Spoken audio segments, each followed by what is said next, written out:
Awesome. Let's do it. Okay, what am I talking about here with overcome? Well, if you were here to the end yesterday, we um, started this a little bit. I started giving some hints about what we were going to cover. So, how many times have you complained to yourself about procrastinating, being lazy, self-sabotaging, being afraid to fail, and even worse, fear of success? All of these terms are not helpful, and in some cases, they're actually harmful. So let's just call this resistance. Now, real quickly on fear of success, I've heard this talked about so much in personal development, and early on, reading books, going to teachers, I would hear this from time to time, and I'd be like, "Oh yeah, I think that's right. I think I have a fear of success." Well, after doing a lot of the work that I've been doing here, that I'm sharing with you here, I came to the conclusion that that's really absurd. And I think the people who first started saying this, not the people who have been repeating it ever since, but I think the people who first started saying this, actually, this is a great way of making money. If you can create a problem in someone's head that does not actually exist, then they'll go into a tailspin trying to solve it. And when they can't, they're going to come back to you and ask you to help them. And then you can charge them lots of money to solve that problem that really didn't exist until they put it into your head. Now, I get that there are those times where you feel like you walk right up to success and then you step away from it or you stop and you call that self-sabotage. We're really going to explore this and I'm going to show you that it's not fear of success. There is no fear of getting what I want and being fulfilled and being happy. Every part of you wants fulfillment. That is everything that you do, every decision you make, whether you realize it or not, is for your fulfillment, the fulfillment of a value. So you may have fear of change. You may have fear of the unknown. Like if I succeed, I don't know what other problems that creates for me. That might be a genuine concern. It's not the success that you're afraid of. It's the unknown, the things that might happen or change. But if you carry around this idea that I have a fear of success, again, your brain is locked on a riddle that it cannot solve. And so it'll try to find ways to do it because when you ask something of your mind, it will try. And there is no solution to it because it's not a real problem. So I think there are plenty of well-meaning people who still preach this fear of success thing, um, but it's not real. And if you don't agree with me on that, try it, test it, see if it's true. Resistance is what is holding you back from changing even once you're clear about what you want. Sometimes just knowing your values and having a vision is enough. But if you don't immediately make the changes in order to actualize that vision, it means something is holding you back. The good news is that once you understand what resistance really is, it's not difficult to deal with. How do you feel right now when you think about always being able to handle any obstacle and any resistance you experience? Do you feel that comfortable right now with the obstacles that come up in your life and the resistance that you experience, that you have that feeling of, I know I can handle this anytime this comes up? You would be unstoppable when you do what I'm about to show you. If you could do that every single time that resistance comes up, you would be unstoppable. And you can absolutely do this and make a practice of it. So we're going to elicit your resistance, elicit the values of your objection, and integrate those values into your vision, the vision that you created yesterday. So first understand what resistance is and what it is not. And so I think I saw someone saying that they disagree with me on the whole fear of success thing. Uh, when we go through this, let's see if your opinion changes. So resistance is not some part of you that wants you to fail. I mentioned that earlier. A lot of that. So if you buy into this whole fear of success thing, or self-sabotage, then this is what most people are thinking of it as. And when you think of it that way, it makes it almost impossible to solve. How do you solve that problem where like, oh, I have a deep-rooted fear of success. Well, how do you solve that? Or I self-sabotage all the time. And so what it happens is you start to treat yourself in a very adversarial way. And I've had people come to me for coaching and they say that and they were like, I want to defeat this part of myself. I want to crush this part of myself, the part that tries to hold me back. And what I tell them is, as long as you're at war with yourself like that, you're never going to get what you want. You're never going to be fulfilled. Fulfillment implies that there's wholeness there, there's unity, there's alignment within yourself.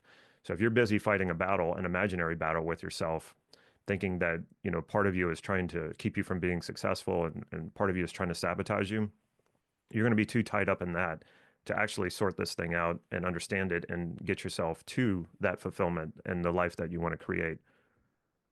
So it actually, what you think is resistance, the part of you that's resisting, actually wants you to be fulfilled just as much as any other part of you.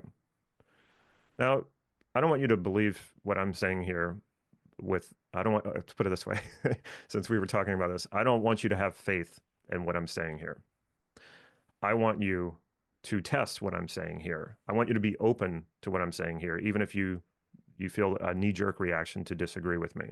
And trust me, I was there before. I didn't, if you had probably showed me all this stuff 20 years ago, I probably would have said, no, this isn't real. This isn't true. It took me going through all of this and seeing it for myself. So I would want nothing less for you. If you don't agree with me, I would say just keep an open enough mind to test this out. So why does it resist? If these things that I'm saying are true, that there's not really an internal saboteur, there's no part of you that doesn't want you to be fulfilled and successful, why does it resist?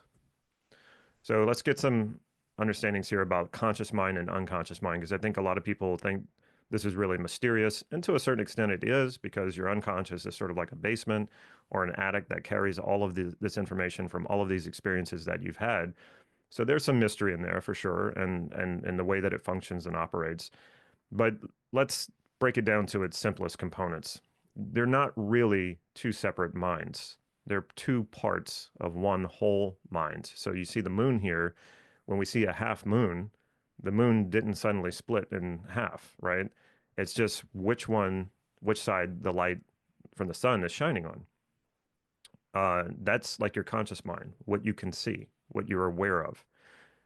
And then there's always going to be a shadow. There's the darkness. And when I say shadow, I don't want you to go down, the conceptual thing of, oh, the shadow self and all that. And there is such a thing as that, but as a concept that we can deal with. But that's not what I mean here. Just think about your conscious mind as being where the light is, where your awareness is, your conscious awareness. And then your unconscious is just where the light is not shining, what's not at the forefront of your mind. So conscious mind, like I said, basically all that you're consciously aware of. Unconscious mind, all that's happening in your mind that you're not consciously aware of, like what's making your heart beat, your eyes blink, annoying ruminating thoughts, or why those annoying ruminating thoughts keep ruminating. That's what's happening in your unconscious. And resistance. So when we want something like a goal, we're obviously consciously aware of that. And then when we go to move toward it, we might experience an objection, some resistance. So the resistance itself is often unconscious, but then sometimes it does become conscious, especially if you're into self-help and personal development. You can recognize, wait a minute, I know that I'm experiencing some resistance to doing this thing, because every time I go to do it, I end up binging on Netflix for an hour or 2 hours, and I don't get done what I want to get done. So yeah, you start to become aware of this and you go, oh, that's resistance. Now, so you might be aware of the resistance, but you're not conscious of what's behind that resistance. Why is it even there? What is it trying to do? Why is it getting in your way? So that's what most people are not consciously aware of. So they start making up stories about it, like the inner saboteur, or there's a part of me that fears success. So we start making up stories about this, and this only makes it worse, because it gives it more relevance. It sort of confirms it. It makes it feel more real when it's actually not. So here's what we need to understand. All resistance has a positive intention, a value it's seeking to fulfill. All parts of you, even the ones creating resistance, are valid and seek fulfillment. So all parts of you are valid. We don't want to destroy any part of you. You don't want to go to war with part of you. Okay? All parts of you are valid. You cannot willpower or discipline resistance away. You can push it to the side for a while. You can maybe overcome it in the moment, but what's driving that resistance doesn't just go away. You cannot crush it. You can't do all these things that a lot of people say to do, or if you can't, you must. You got to persist through it and just bulldoze over it. The resistance doesn't go away. It might move to the side. It might get shoved down. It might be repressed even more and get shoved down deeper into your unconscious. But when that happens, it actually has more power over you than when it's more conscious, because you can't make a choice about it.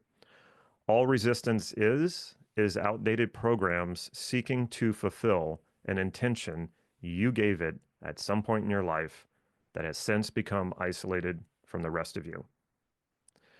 When you understand this last statement, you will never treat resistance the same way again, and you will be much kinder to yourself. Okay? And it's so much easier to overcome resistance when you understand it this way.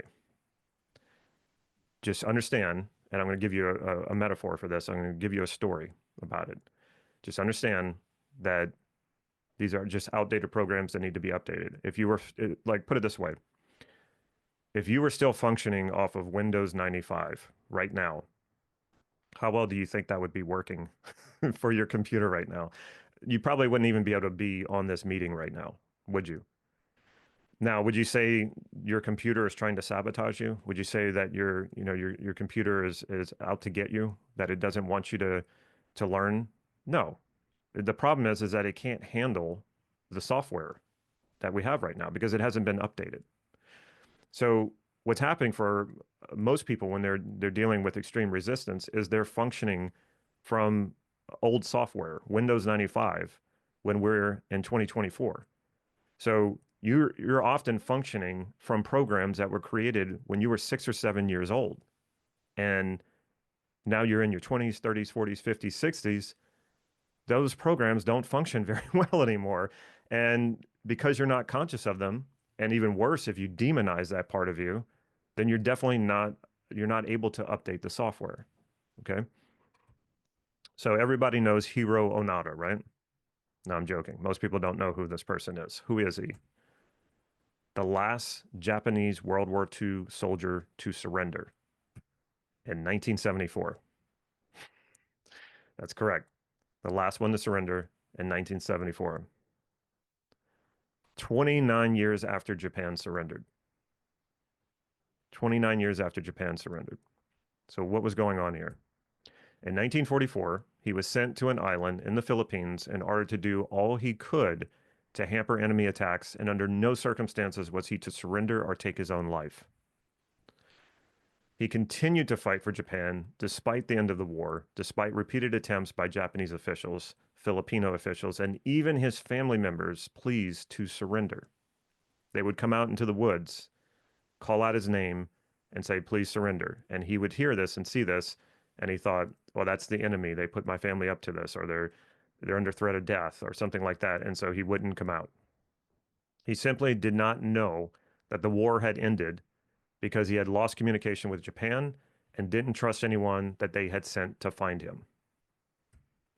Not until his commanding officer, who is now a bookseller, put on his old uniform, met with him, and gave him new orders did he finally surrender. Though not the only Japanese soldier to be found still fighting long after the war had ended, he was the most extreme. In order to get these soldiers to come out of hiding, they realized that trying to fight with them only validated and strengthened their resistance.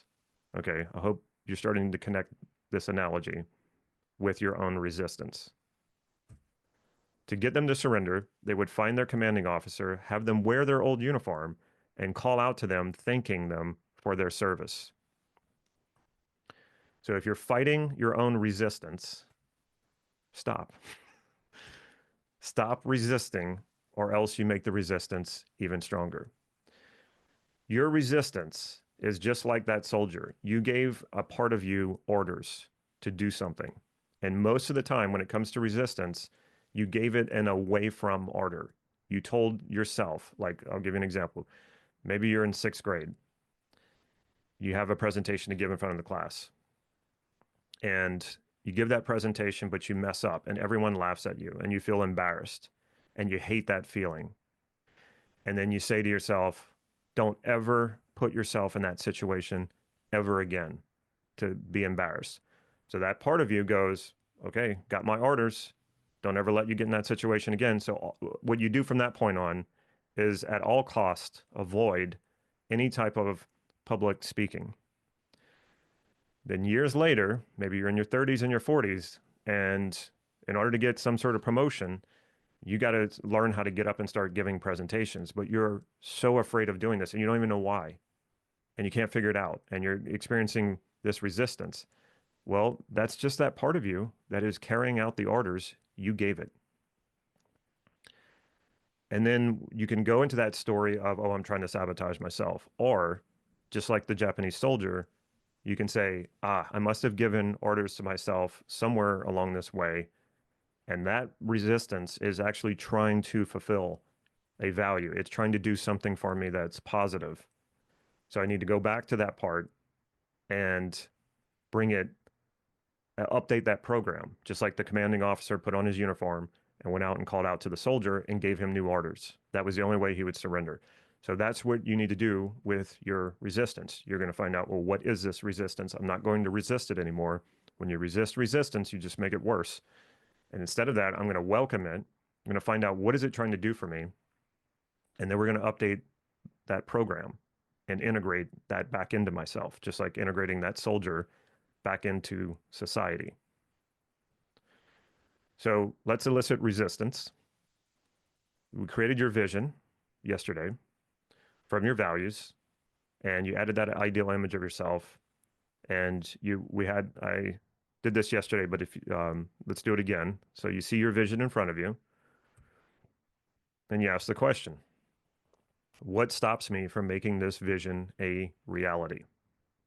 And like I mentioned before, if there is no resistance, then you're on your way. If there's nothing stopping you, then it's just a matter of time before you create that vision. You make that vision a reality. But for most people, that's not what happens. You see that vision, you say, what stops me from making this vision a reality? And typically you will get an answer. Like I said, if nothing's stopping you, there's no resistance, you're good to go. But chances are that's not what will happen. You're likely to say things like fear of failing, fear of disappointing myself, not enough money, not enough time, too old, too young, not good enough, not capable, it's too difficult. I saw somebody mention protect myself. Yes, most resistance is based in that. And it has that away from strategy. It's trying to avoid what you don't want rather than focused on what you do want. So it's time to reframe the objection by focusing on the positive intent driving your resistance. We cannot get there from an away from strategy. It's like trying to run toward what you want by running backwards away from what you don't want. That's not a very good way to go about it. You may accidentally stumble across what you want and get what you want. That happens from time to time. But if that's how this is happening, then you're just leaving it up to chance and you have no agency over this. So we need to go in a different direction. Another word for positive intent is value. Like I said, everything you're doing, every decision you make, every behavior you're doing, even if it's negative behavior, is driven by a positive intention, an intention to fulfill an experience that is important to you. So even addiction is that. When an addict is using a drug as a strategy to fulfill a value. Now, the strategy for it is destructive. So in that case, we would want to find, okay, what does it fulfill for this person? And let's find a better strategy to fulfill that same intention. But if you just try to quit the drug, the cigarette, whatever, uh, and you haven't found another strategy, another way to fulfill that intention, well, you've just cut it off and you've just made it so that that intention is not getting fulfilled, that value is not getting fulfilled. So of course you're gonna relapse. Eventually, you can only go so long without getting your values fulfilled. So then you're gonna find the next quickest, easiest strategy. And for a lot of people, unfortunately, that's whatever they're addicted to. When you have a fear about something, you're focused on what you don't want, right? If I'm afraid of something and what's holding me back is fear, then I'm focusing on the thing that is scaring me, the thing that I don't want. And again, like I mentioned before, that only makes you create more of that because that is your reality. That is what is familiar to you. That's where the clarity is. So if the clarity is what you have clarity on what you don't want, your unconscious is going to keep taking you there. You're more focused on what you fear. That fear is so blinding that it blocks out what you do want so that all you can see is what you don't want. So how are you going to get to what you do want if you're only focused on what you don't want? So what do you want instead? This is the magic question.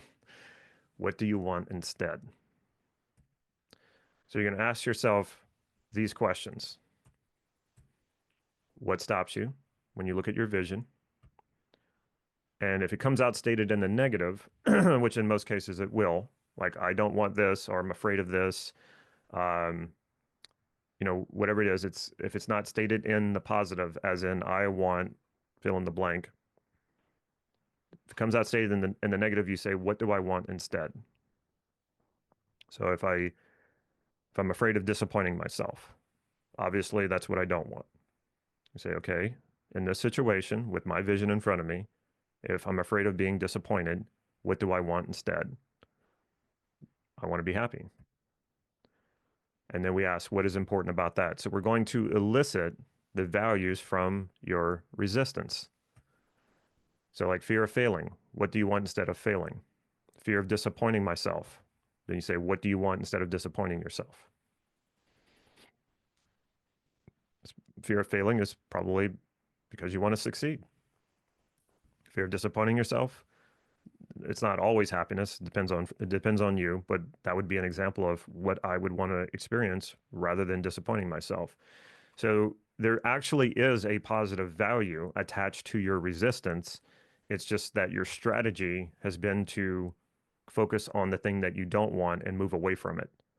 And this is why we have a parts problem. We have an internal conflict. One part of you has a strategy of moving you away from something in order to fulfill a value. And so now you feel conflicted because you have this conscious goal that you want to achieve.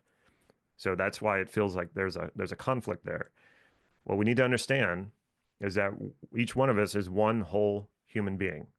And all of our values that lead us to fulfillment, when we fulfill them, all work together. They can all work together.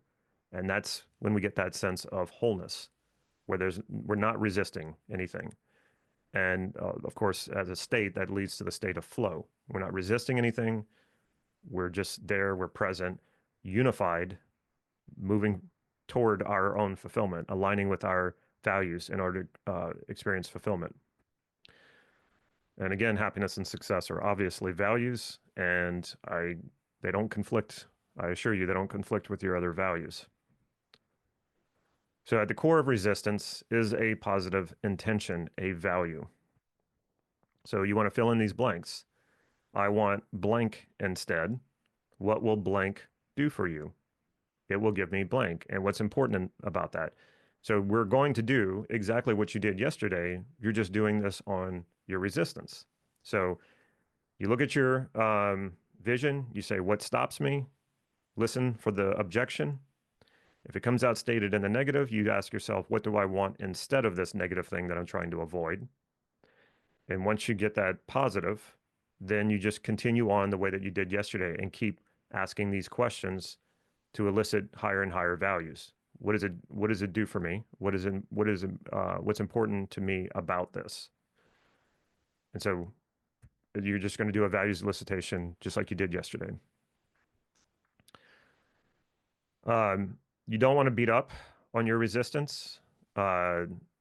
Resisting resistance, which is what a lot of people are, or how they're trying to manage their resistance. And again, that just sucks more of your attention, sucks more of your energy. You are just getting into a fight with yourself, which is never going to lead you to the outcomes that you want. Your resistance needs to be integrated so that you can stop fighting yourself and fully and completely align to your vision. So your values of success and happiness compatible with your vision. Again, these are only examples. I'm not saying that this is the underlying values of your resistance. I'm just using these as examples. When you uncover those high values from your resistance, you're going to see that they're absolutely compatible with your values that you've elicited from the goal. They're compatible with your vision. Of course they are. Okay. So go ahead and start doing that. Elicit your values from your resistance. And let me know if you have any struggle or questions about that. And it's just really the most amazing thing.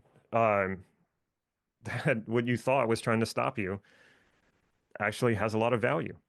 And this is the problem when people are fighting themselves, or they have a part of themselves that's been isolated, and they blame that part for, why they're not where they want to be. And it's like, this is not what's helping, and it's not the way. The way is to realize that all parts of you are valid. You know, if we can just judge someone's behavior or judge your own behavior, and you stop there, you're never going to sort this out. You go to the root of it. What is this behavior trying to do for me? Get that stated in the positive, find the value that it's trying to fulfill, and give it another strategy and integrate it. Please show the values elicitation again. So you want talk about that. What if you don't know what you are afraid of? The evidence, symptoms of resistance are obvious, but I can't figure out what is I'm afraid of or trying to avoid, and that's what's trying to achieve. How do we get to the bottom of this? So it's simple. I'm not saying it's easy, but I'm saying it's simple. And the more you do this, the easier it will get. The more you create a relationship with your unconscious, the easier this is going to become. Now, chances are, let's see, what's your name, Axel?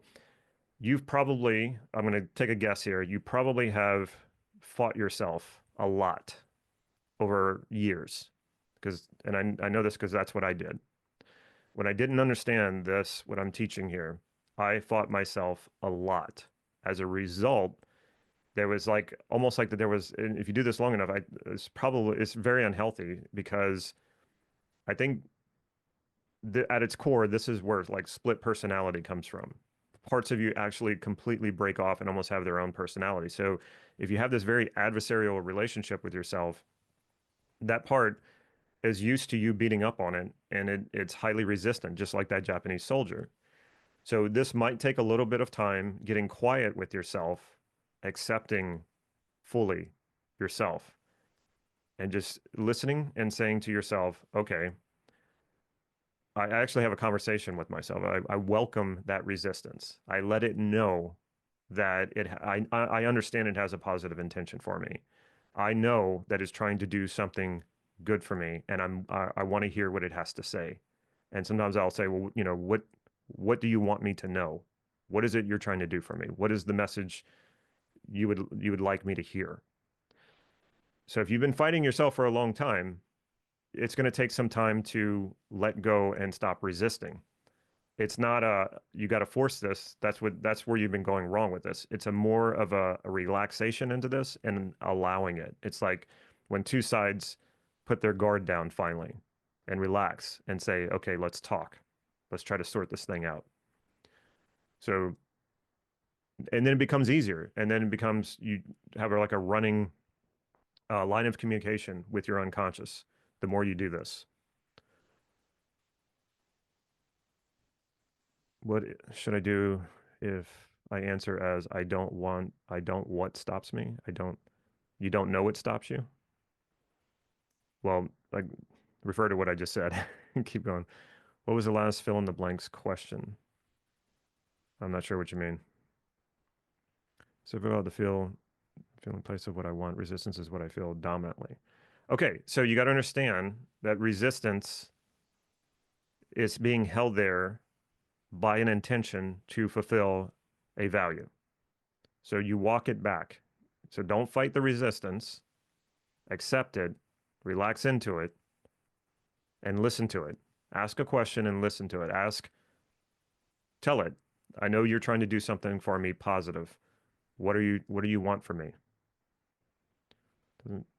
Mine is that it doesn't feel authentic, while authenticity is one of my values. Yeah.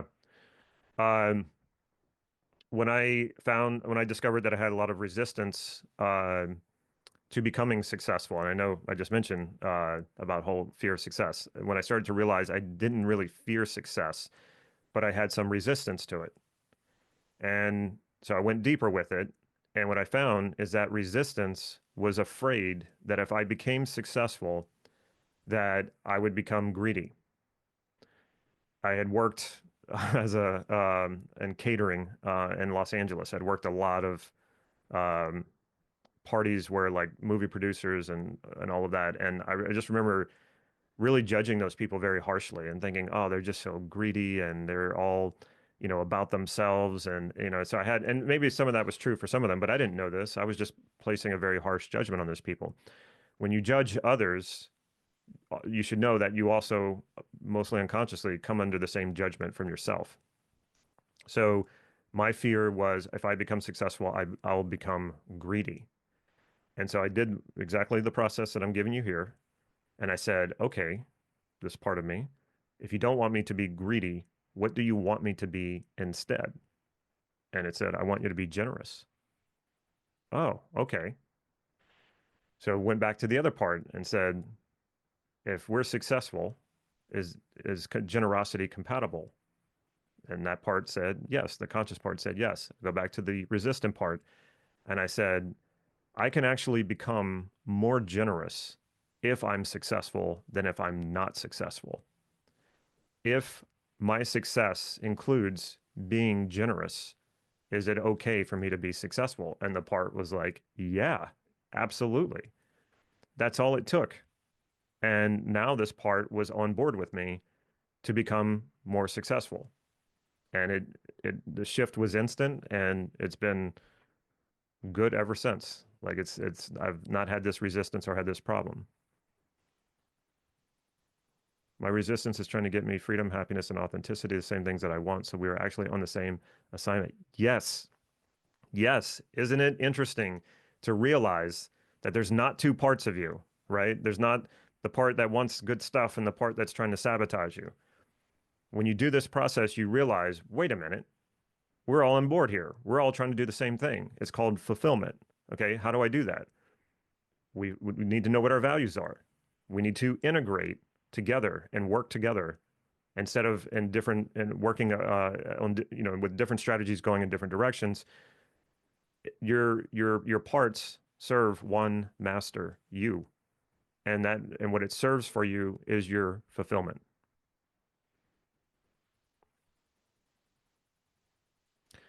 So somebody says here, what is the opposite of embarrassment? So I see a lot of people asking these questions is no one has those answers for you. You have those answers. You need to go to yourself and ask that question because if I give you a word, I'm giving it to you. You're not eliciting it from yourself. So when you're not sure about these things, that's because you just haven't made it conscious yet. And so that is important to make it conscious.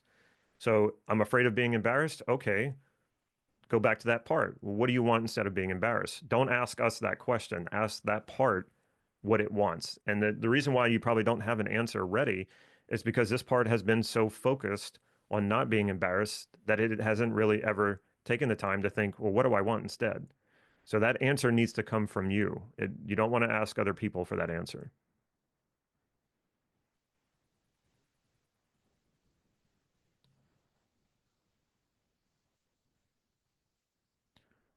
So someone says, what if you don't get a negative? Oh, then you just go from there. Like if the part says, I want to feel better about myself, you could just go into, well, what would feeling better about yourself do for you? That's one thing you can do. Or you could ask yourself, in what ways do you want to feel better about yourself? Because feel better about yourself is very vague. So you can either go into finding out more specifics, which will probably give you the values, or you can just ask, well, what's important to you about feeling better about yourself? What about not deserving? Yeah. So what do you want instead of feeling like you don't deserve it?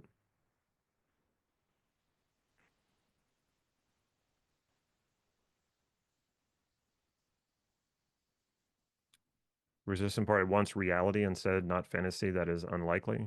Okay, well, there's more to unpack there. What kind of reality does it want?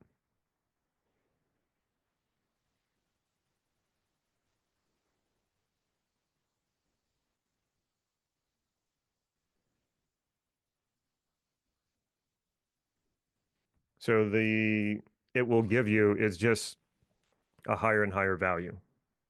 So I want, okay, so let's do the fill in the blanks. So if it says, uh, I don't want you to fail, and then say, okay, well, what do I want instead?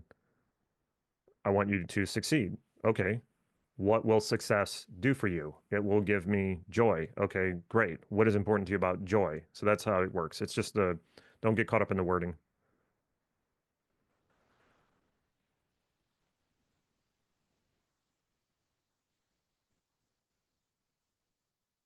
Can I work through examples of watching too much Netflix or YouTube?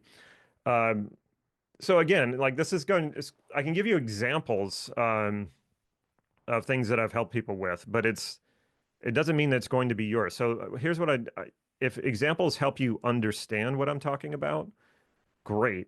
But I think what some people are asking here is you want me to give you the answers, and that I can't. I mean, I can, but it's not going to help you.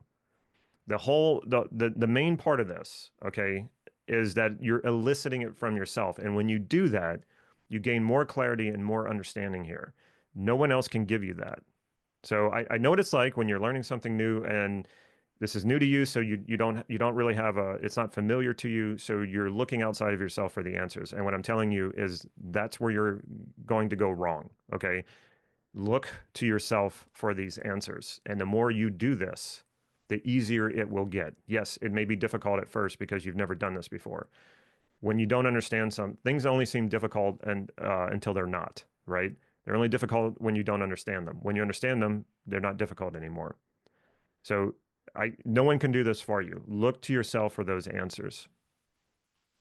So I mean, if it's like, okay, I want to write a book, I know that I need to write an hour a day to write this book, and every time I go to write this book, suddenly I find myself on Netflix for an hour, and I just wasted that hour on Netflix, right? I think that's what people are asking here.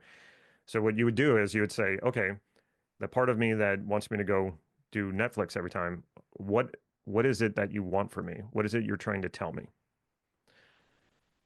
Now, a lot of times when you're trying to start something new, uh, there might be a part of you that is afraid that you're not going to give yourself enough time to play or to rest or to enjoy your life. So sometimes that resistant part might come in and sort of sidetrack you into watching Netflix to give you that sort of play, that fun. Now, when you understand this, play and fun are also values. And you can go even higher than that. You can say, well, what is important to me about play and fun? You might get things like peace and happiness and joy. So what then you need to do is then integrate this. Okay, well, I can do a few things here. Uh, I can make writing my book playful and fun. How do I do that? Um, that's one way to look at it. Or you can say, all right, I schedule all the things that I do to work. Maybe I need to schedule time to play, that it needs to be an integral part of what I do. And that is very important. Um, when it comes to getting stronger or building muscle, if you're constantly working out in the gym, you're going to defeat yourself because muscles don't grow and get stronger in the gym. That's just the stimulus. They get stronger and grow when you're resting. So if you want to be really productive, you also need to make time for yourself to rest, to recoup, to play, to have fun, right? And a lot of this stuff, like I said, is programs built into you when you were a kid. So chances are, you were at school for 7 to 8 hours a day and you're just a kid, so you want to go out and play, but you're forced to sit in a desk and do this work. Well, once you're an adult and, you go to work all day, which feels like school, the last thing you want to do is put yourself in that position when you get home. And this is why I say willpower and discipline aren't good because that's what you will probably try to use. And then it's like, okay, well now I'm back experiencing all the things that I didn't that I don't like. Okay, well Netflix is right there. It's easily available. Video games are right there. It's easily available. I'm just going to go do that. When you start to understand all of this, then you can say, okay, well, how do I integrate all this so that what I'm doing, the direction I'm going, where I'm moving toward is in alignment with what I value, which includes enjoying your life, having fun, being playful. Those are all really important. If you try to cut that all out of your life for the sake of being productive, you will not be productive. I assure you, it does not work that way.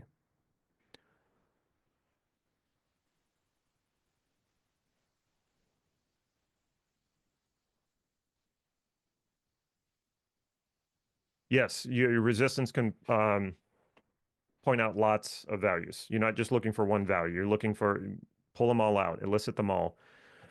And so authenticity is a great value. Courage is a great value. Confidence is not a value, not in a way that we can move toward it. Confidence is what you get when you feel certain about something or when you feel competent about something. So if confidence is coming up for you, you ask yourself, what do I need to be clear about to feel confident about it? That would be one question. Or what do I need to be competent in order to feel confident? And so what a lot of people are doing, they're trying to go after confidence straight on. And so what do? It's that whole fake it till you make it, which does not work. There's no way that fake confidence ever turns into real confidence. That's like people saying that muscle turns into fat. That it's physiologically impossible. Sure, when people stop working out and they keep eating a lot, they lose muscle and they gain fat. The muscle does not turn into fat. So in the same regard, same way, fake confidence does not become real confidence. Fake confidence is fake. Real confidence is real. Real confidence is rooted in certainty and competence. When you're competent at something, the natural result is to feel confident at it. And if you are confident without competence, that's arrogance. It's not real.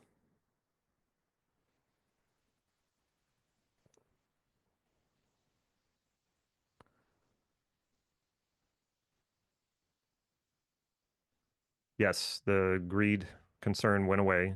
It got integrated. Once it's integrated, once you show your unconscious what you're wanting to do and that it has a pathway to fulfill those values, you don't have to keep working on this. It's like you've given yourself a clear way. A lot of times people think that they're like, oh, well, I had this resistance that I had to work against, and you're still in the fight with it. Once you pull the plug on this, once you integrate what you're doing here and you show your mind a pathway to getting what you want, it's just going to go and do it. Um, so, for example, I use this example a lot, especially when people talk about fear of success. If you were starving and I put a plate of your favorite food in front of you and you believe that you fear success, are you going to look at that plate of food and say, yeah, I don't know. Eating this food would satiate my hunger. That means I would succeed, and I fear success, so I'm not going to do that. Or I have too much resistance to satiating my hunger because I somehow want to sabotage myself. That's ridiculous, right? It's absolutely absurd. You would not do that. Why? Because you know you like the food, you're hungry, so you desire it, and there's nothing in your way. It's right in front of you. Okay, so when you are clear about what you want and you see it in front of you and you see a pathway to get it and nothing's in your way, there's no obstacles, you're just going to move toward it naturally.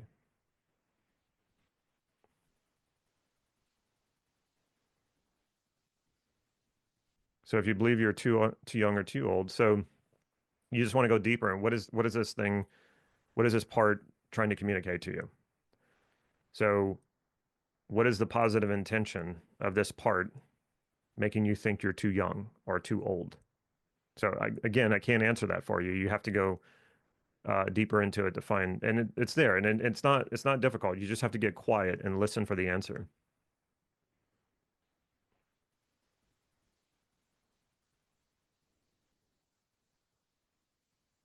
What is the good intention behind undeservingness?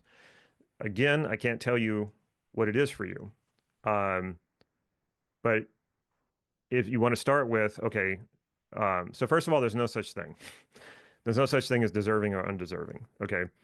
We do make laws and rules around, we want to make this a just society, a meritocracy. So as much as possible, we try to do that. So, if you enter into a contract with someone and they agree to do one thing and you agree to do another thing, then yes, when we draw a circle around that, we can say, well, you deserve this or deserve that according to the law. But again, you have to understand that these are all things that we make up based on a society that we want to live in. But the truth is, in the world, if there was, I don't know, some superior being looking down on all of the universe and life itself, there is no deservingness or undeservingness. Bad things happen to good people, good things happen to bad people. It's just the way that it's always been. So this deservingness thing, you just have to understand that this is a program that was, programmed into you from your childhood. And what's unfortunate about it is, it's one thing to say, okay, you don't deserve to get dessert tonight because you didn't clean your room.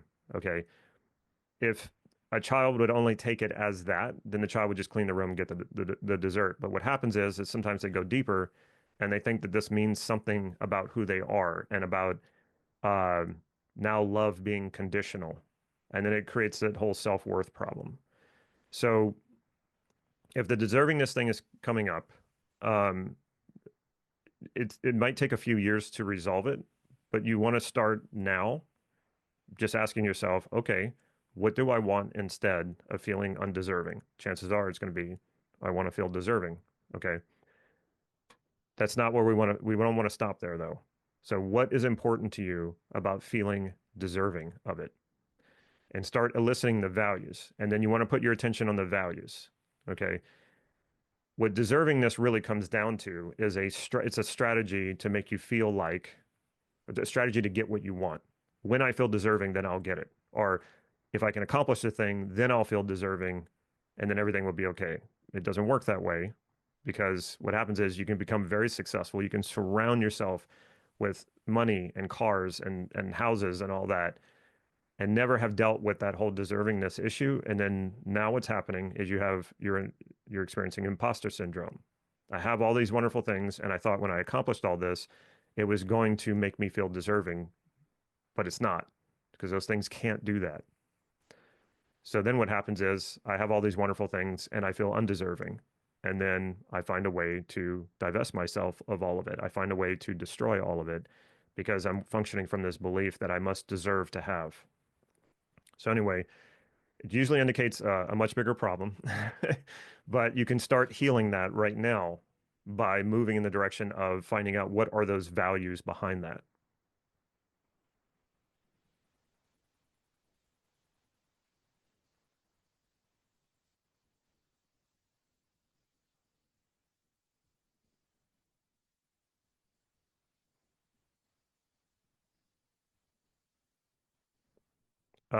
Act as if, it can act as if can.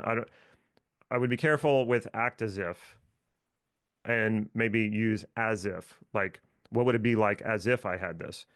I think what you're pointing at, Elliot, is fake it till you make it. Now, I'm not saying sometimes we have strategies that are appropriate for certain things. So let's see how fake it till you make it or act as if might work when you know you have the competence. You've cultivated it, right? You spent time building a skill, okay? And then now you're leveling up to say a new arena. Now you're putting yourself into a more challenging situation, and maybe that makes you a little nervous. Then you might go, okay, well, what would it be like as if I was connecting with my competence and being able to be confident here? What would that be like? And by doing that, you might be able to access that state. But if you're putting on if you have like I don't know, you're barely just getting by. You're not making that much money. You're barely getting by. You have a job that you don't like, and you think that if I go buy an expensive suit and I put that suit on and I go walking around, strutting around like I'm so confident and I got the world figured out, that that's suddenly going to make it all work for you. You're in for a lot of disappointment.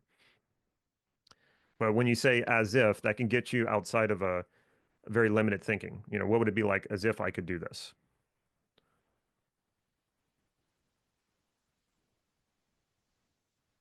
Okay, there's a lot of comments. I'm not going to be able to read them all. How do you know when it's finally integrated? We're about to get to that. Okay.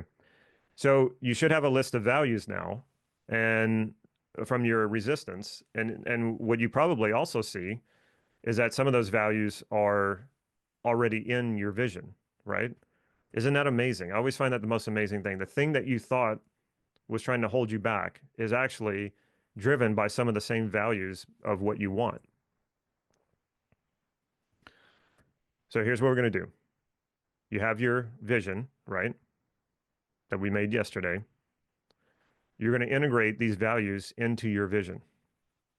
So just like we did yesterday where we built the vision, now you're looking at your vision, you have your list of values from your resistance. Now, some people ask me, do you need to do a hierarchy on those? You can. There's nothing wrong with that. But we're not going to do that right now. I just want you to add those values to your vision. Now, what happens if you already have the values that you elicited from your resistance is already in your vision? Well, you still want to add them anyway, because chances are, as they came from your resistance, there's probably another layer to them. There's another dimension to them that's missing in the value in your vision. So if happiness is already in my vision, and happiness, I elicited happiness as a value from my resistance, chances are that happiness from my resistance is going to add an extra layer of complexity and intensity, and make my vision even more compelling. So I still want to add that. All right. So go ahead and add your values from your resistance into your vision. And this is how we integrate them. As I mentioned, the same values often exist in your vision, which is amazing that often the values that drive our conscious desire for what we want are also driving our unconscious resistance. But actually, when you think about it, it makes complete sense because you are one whole human being. You are not actually parts that make up a whole. You are whole, whether you realize it or not.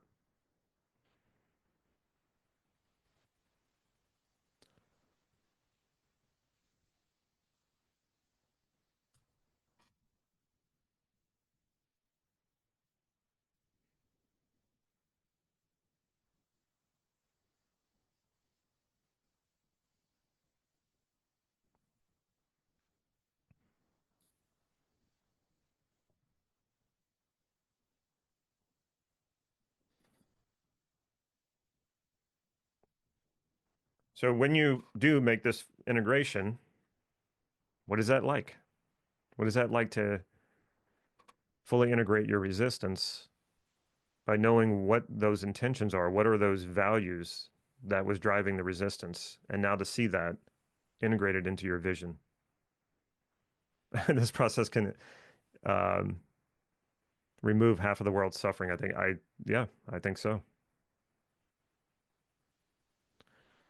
So Noel's asking, aren't there parts of us though, like earlier you said, all of our parts are valid? Only in a way of, I mean, not actually, not literally, obviously, we're not in parts, but the way that in order to point at different things, we call them parts, just like we categorize different things, right? Categories aren't real. Categories are what we're imposing on something based on what the elements within the category have in common.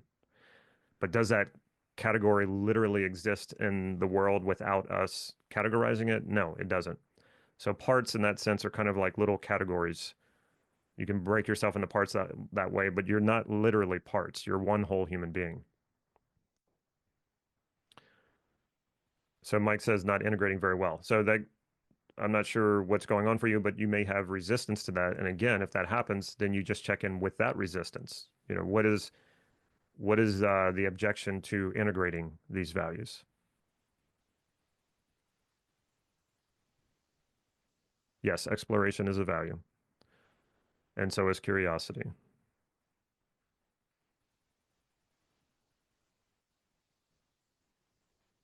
Not trusting. Okay, so what does that part want instead? If it's not trusting the integration, what does that part want instead?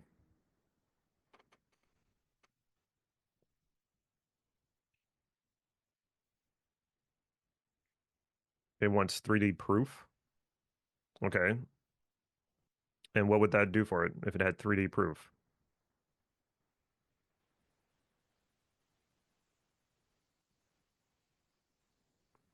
It would trust. So, well, we'd have to dig into this a little bit more. So if it's just a matter of trust, you can just ask it, what does it have to lose? by trusting the integration and bringing this all together. And sometimes with resistance, what I'll do is if it's really about the unknown, if that's what the resistance is really about, a fear of the unknown, well, that can be kind of hard to negotiate because the part doesn't really know what it's afraid of. So what I'll then say to the part, I'll say, okay, look, we're not under any threat. Nothing is going to break or be destroyed. Would you be willing to suspend your resistance and see how this works? And if we don't like it, we can change it. So that might be an easy workaround for you, Mike. Just ask the part if it's willing to suspend resistance, make the integration so that you can verify, all parts of you can verify whether that works for you or not. And if it doesn't, you can just make changes to it. Most of the time, it'll let you do that. Is the vision then the answers to what's important about that? Well, the vision is a visual representation of all that is important to you in this area of your life. How we know that is because we elicited your values around it.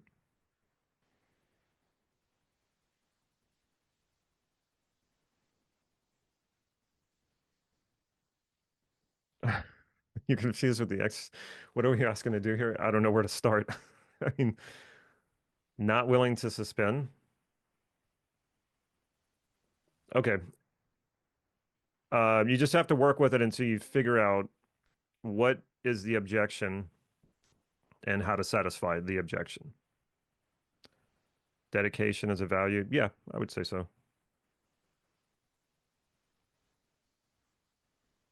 There might be something even deeper going on. There is a process for really stubborn resistance, but we're not going to get into that here. It's really advanced.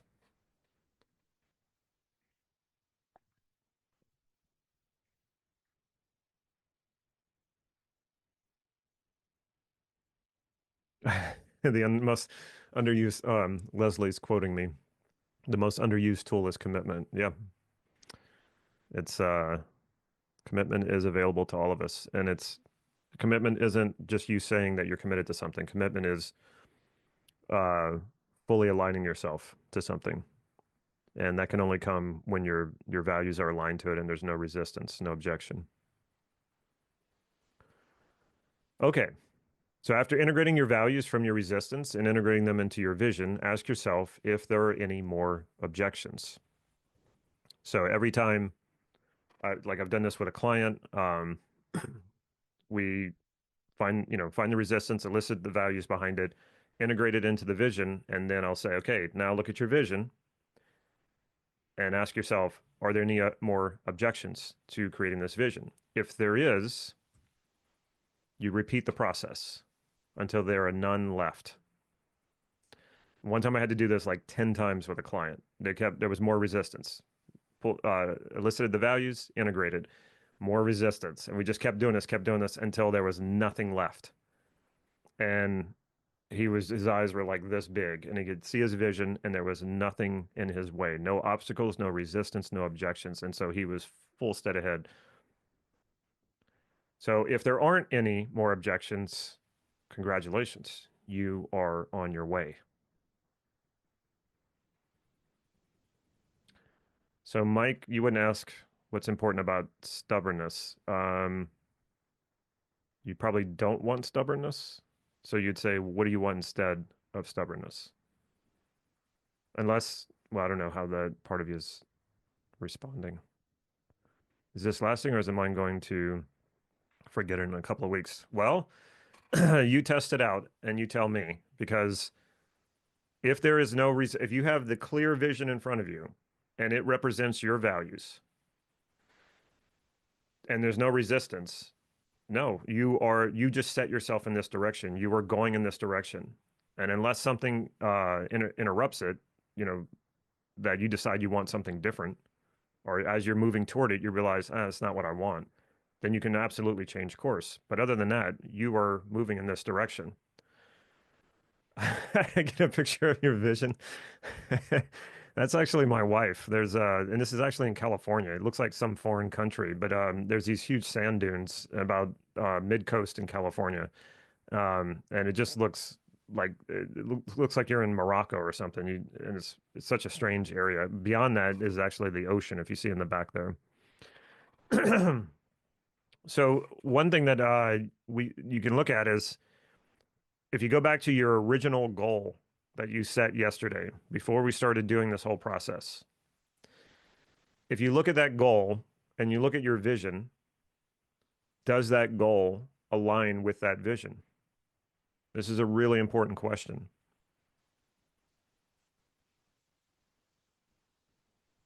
Because if it doesn't align with the vision, what does that tell you? It's not the right goal. It's not the right goal. And that is should be a huge relief. So what a lot of times people do is they set a goal, they create a strategy for that goal, and that's all they have. They don't know their intentions, they don't know their values, they don't have a vision. And so they're afraid to quit the goal because they don't want to be a quitter, right? So they go after this goal, never understanding their intentions. Like me with my insurance agency, did not understand what I was after. So I'm going after this thing, and there's a lot of resistance, there's a lot of objections, and I'm trying to fight through it because I don't understand it. And I kept failing. And I had all those feelings of like, well, I just must be that I'm not good enough. I am convinced that that was my inner wisdom. It looked like resistance, but that was my inner wisdom saying, no, we don't want to be successful at something you don't like doing. They call that the golden handcuffs, right? Had I become extremely successful as an insurance agent and hating doing that insurance business, I would have had a really hard time leaving it, right? I would have been in a lot of conflict and leaving that. But I'm so happy that that resistance was communicating to me, this isn't it. There's something else for you. Do something else. So I quit that and did something else that actually really aligns with all of my values. I love doing this. And it's much easier to be successful, by the way, when you're aligned with your values to be successful.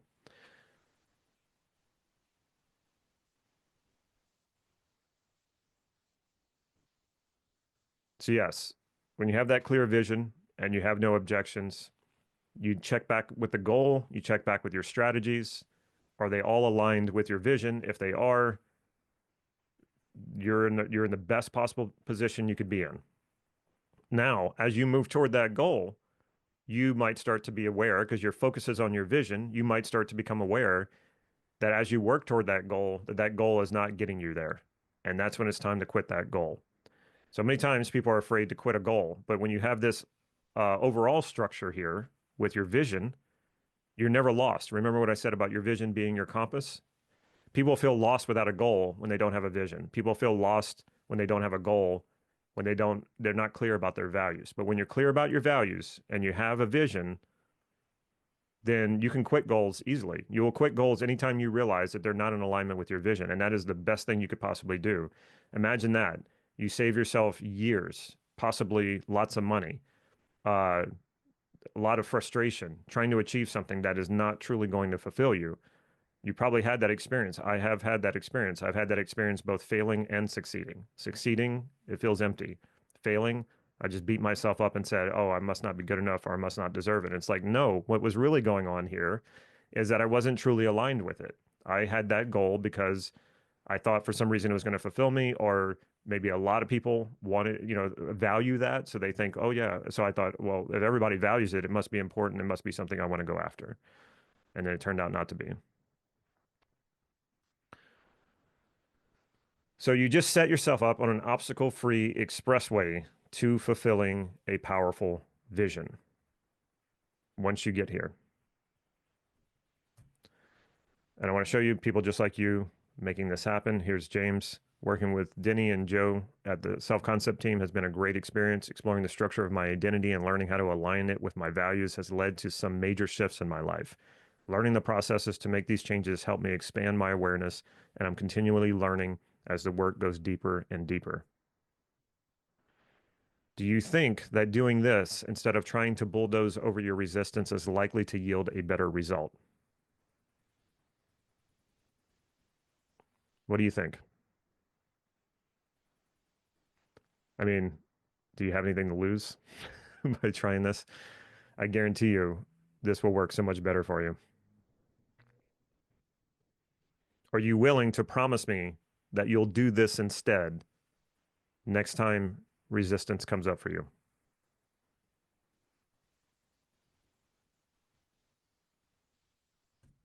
Promise?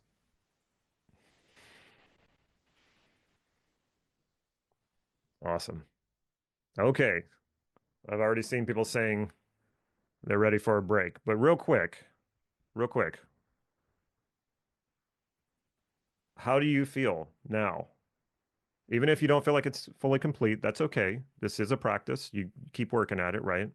But how do you feel now when you think about that goal that you set yesterday and you have this vision in front of you and you've taken your resistance and integrated that into your vision to the point where you have no more resistance and now you're just staring at this vision in front of you? How does that feel?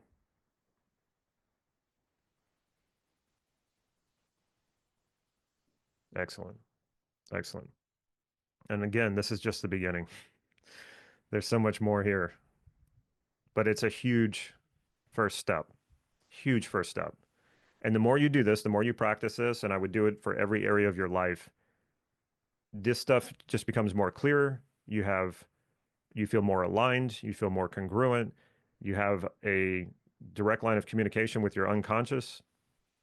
You're showing your unconscious that you're listening, you're tuning your conscious ears to your unconscious, and this will change everything for you.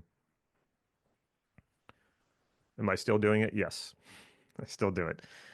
I'm still amazed when I find myself stepping into my visions. It's amazing.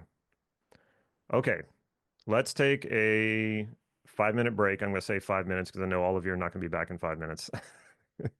But we're going to try to be back as promptly as you can, and we will get cracking on the rest of this. All right. So, Yulia, you want to bring up a timer? Me being on camera and getting comfortable with all that. Yeah. Yeah. So yeah, another reason I came home set off concept program was because I was wanting to develop my business further, which means being more present online and everything. But back then, in early days, the thought of being online, and I was like,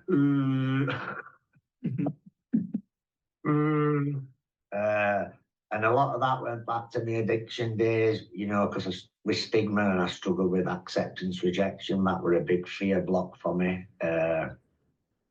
And then because of that, I have done presentations and things like to hospitals, you know, working as a psychologist and everything, and they go well. But then because of this acceptance rejection thing, which were like really making me unsettled, even though I'd got them positive examples, I then overlaid like an auditory thing on it, like saying like, well, we're like niggling doubts. What if you fumble your words? And then I'd start seeing myself. I'd actually be transforming a positive past example into like a negative example. Because it's almost like these niggling doubts were then giving me a script as to how to change that good example. Because I'd start seeing it as being a bad event. But yeah, so I did lots of work around authenticity, just showing up, being me, and plugging authenticity into counter examples and things, just because that's one of my strongest qualities of being calm and being relaxed. So yeah, done lots of work on that. Lots of kind of change where a lot of parts integration involved in that one as well, because there were quite a lot of resistance involved. I think it's funny, isn't it? Sometimes there's only one or two bits of resistance, but then I think I think there were about 9 or 10 pieces of resistance in that one. So yeah, I just took my time, just did one each week and let it process and sink in. And yeah, and it got me to the point of stopping hiding in my office at home and then sticking a post on LinkedIn because that's my main platform that I'm using and just putting it straight on there that I am in recovery and I was an addict for 20 years which I wouldn't have done that. I know I wouldn't have done that if I'd not done self-concept work. I think I'd have just stayed kind of hiding away in my own little safe bubble.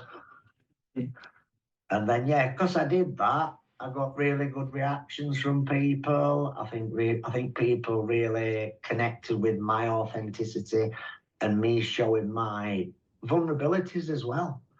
Do you know what I mean? Because we're all vulnerable, aren't we? We all struggle. Life's not easy. It does have its ups and downs. And then, yeah, just loads of professionals like connecting with me then. And then to the point where that's propelled me, I suppose, into my next stage because a doctor in America, she wrote a book on overcoming adversity and finding your path to meaning, well-being and joy. So she started interviewing me and she's wrote a little chapter in a book.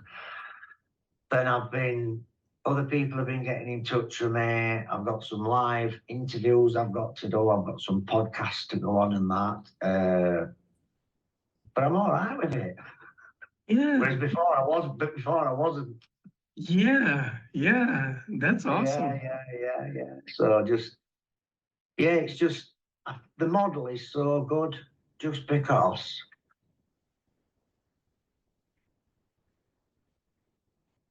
when you're building up and you feel that strength of certainty increase, it's almost like the more your strength of certainty goes up, the more your fear comes down. Mm-hmm. Mm-hmm. Yeah.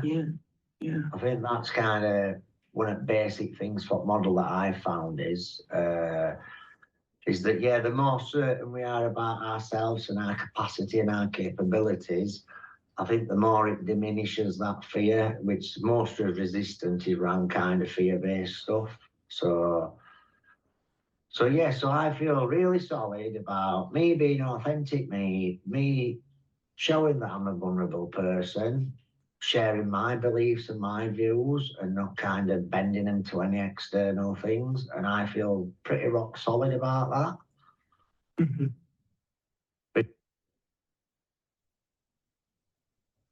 Hello.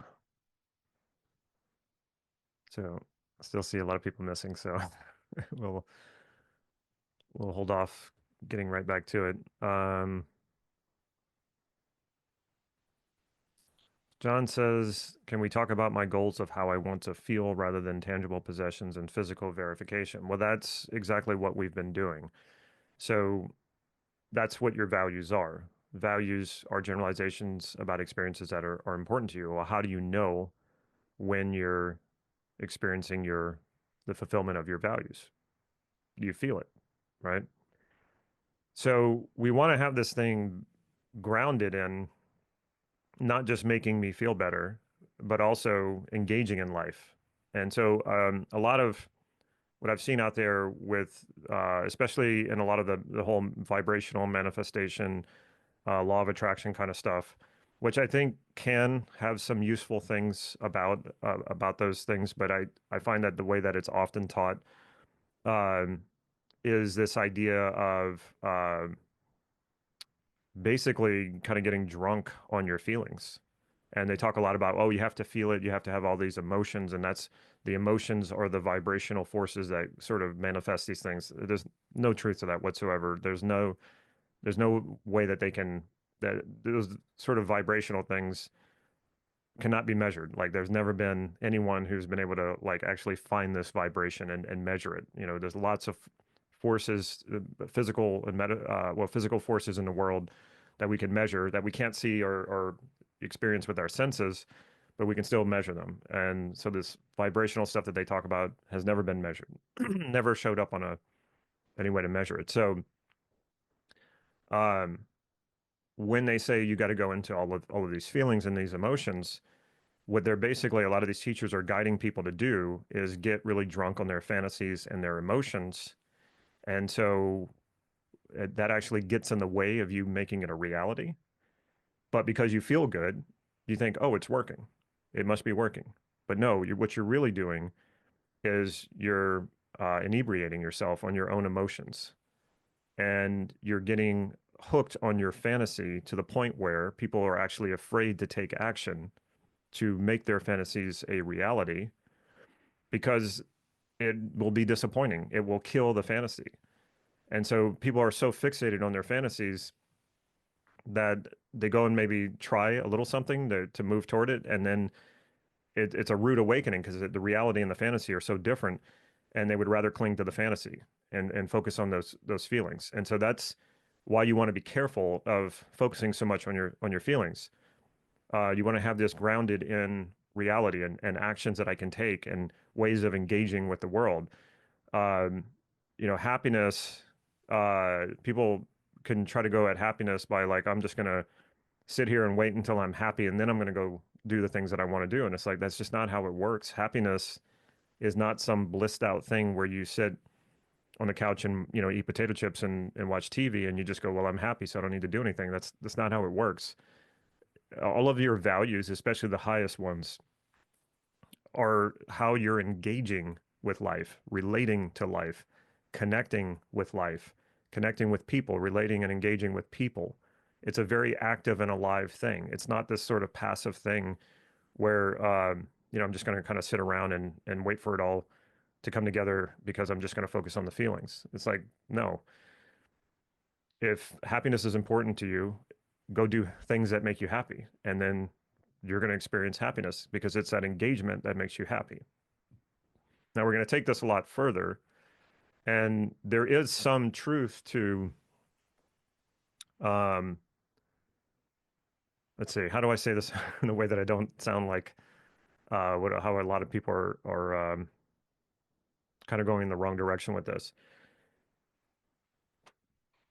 To tap into the qualities and feelings that are already there. So a good way to say this is like when somebody is actively seeking love externally, what we can say oftentimes is that it's probably because they're not connecting with their own love from within. That's usually the case. So yeah, by connecting with that feeling, knowing that love comes from within, that you're the source of it, now we're not so desperate for it anymore. And the interesting thing is that when you're not desperate like that, you tend to attract other people who then will invest in love you. Whereas if you're not acknowledging the love within yourself and you're desperately trying to get other people to give it to you, you tend to put them off and they tend to want to get away from you because that doesn't feel good when somebody's like trying to get something from you. So that I'm going to explain more of this in this next module, but yeah, so just trying to like, and this is why I don't like affirmations and I don't think that they work. That's what you're doing when you're saying affirmations. You're trying to jack up your feelings to make you feel emotionally good. Um, so that somehow that's going to make everything work out for you. But because that's not really based on anything, and also affirmations can create internal conflicts. Like for example, if you look in the mirror and you're not a millionaire, but you want to be a millionaire, and you look in the mirror and you constantly say, or you say it 100 times, I'm a millionaire, because of this whole like act as if kind of thing. There's a part of you that has to reconcile that. There's a part of you that says, well, okay, if we're going to stay grounded in reality, I don't actually have $1 million. I can't go buy a house or I can't go buy a sports car or any of those things. And if I pretend, if I, delude myself into believing I'm actually am a millionaire, I would go do those things. So there's a part of you that has to reconcile that, and that creates an internal conflict. Then there's other affirmations where you just tell yourself things to make you feel good, and it's not really rooted in your own experiences. And so it's just kind of like you're making your head buzz just by repeating compliments to yourself in the mirror. The moment you walk out the front door and somebody says something not nice to you or somebody cuts you off in traffic, that thing crashes. There's no stability in it. It doesn't have any roots. So we don't want our self-esteem to be doing this. It's very unstable. We want to be solid. We want to know who we are. We want to know who we are in terms of aligning with what's important to us. Let's see.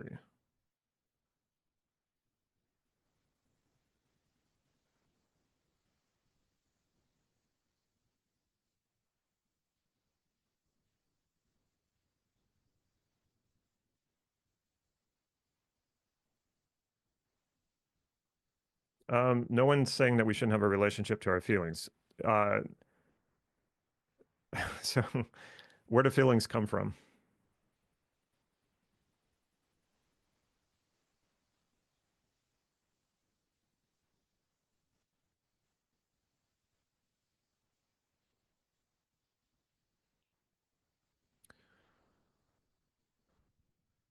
Uh, yeah, so this you guys are your answers they're not necessarily wrong. It's just not what I'm looking for. Okay. So I think most people think that they just walk through life and feelings just arise kind of out of nowhere. And one day you're feeling good, one day you're feeling bad. Or um, it was interesting. My wife and I were at a restaurant last night, and I suddenly had a sad feeling. And knowing what I know that that didn't just happen randomly. And so I stopped and I thought, okay, where did that come from? And then I realized they were singing happy birthday to somebody. One of the waiters were singing happy birthday to a table nearby me. And it suddenly dawned on me. I had spent a birthday in that restaurant by myself, feeling sad years ago. And I hadn't thought about that in a long time. And here I am sitting in the restaurant with my wife, has nothing to do. It's not my birthday. Actually, it's next week, but it's not my birthday. But being in that restaurant, hearing happy birthday suddenly triggered a sad feeling, and I could have just gone with that, not knowing why I was feeling sad, and just be like, oh, I guess life just isn't that good, and I'm feeling sad.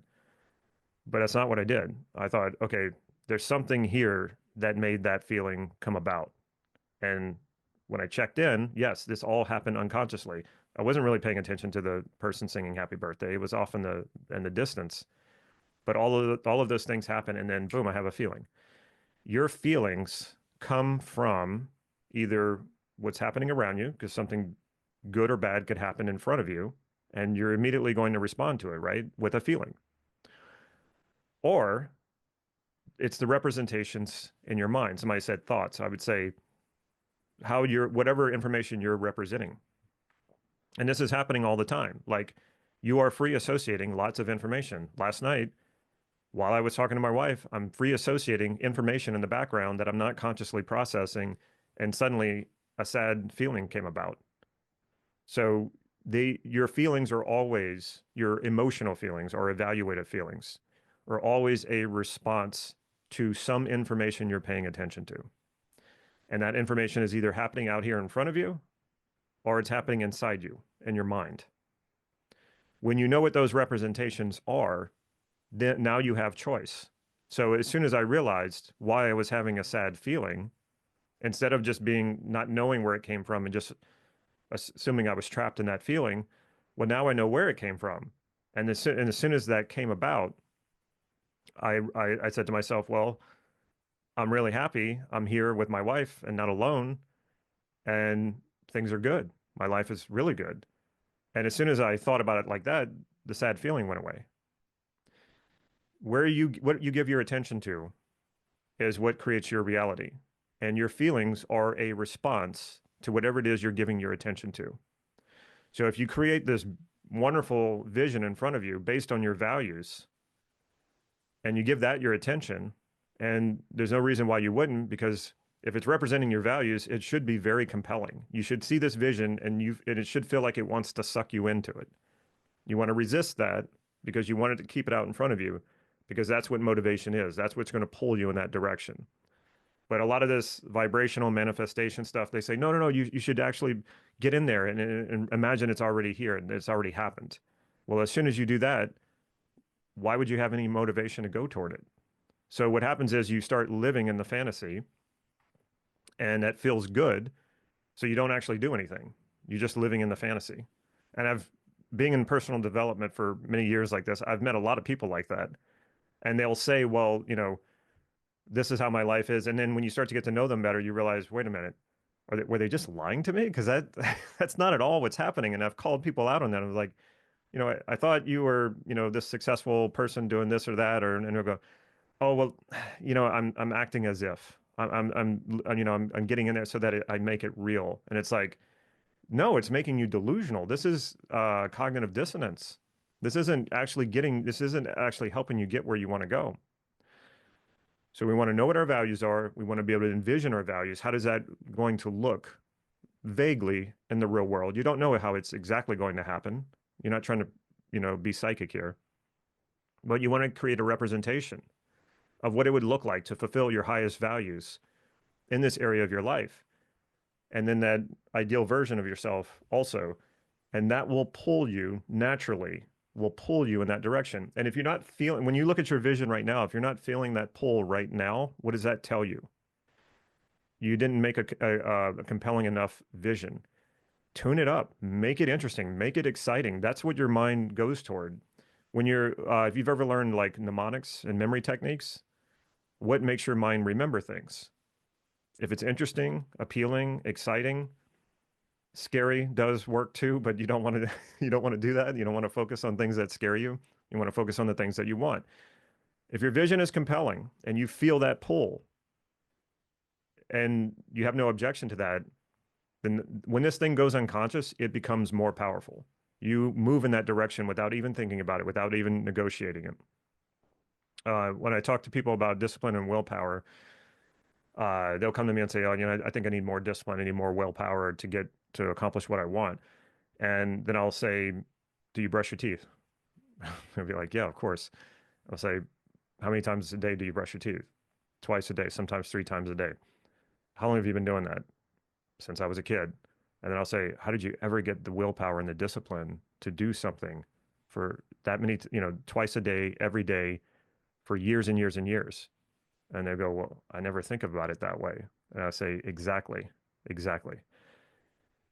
What you have done when it comes to brushing your teeth, if you have already decided, I want clean teeth, I want good smelling breath, and I want to hold on to my teeth for as long as possible.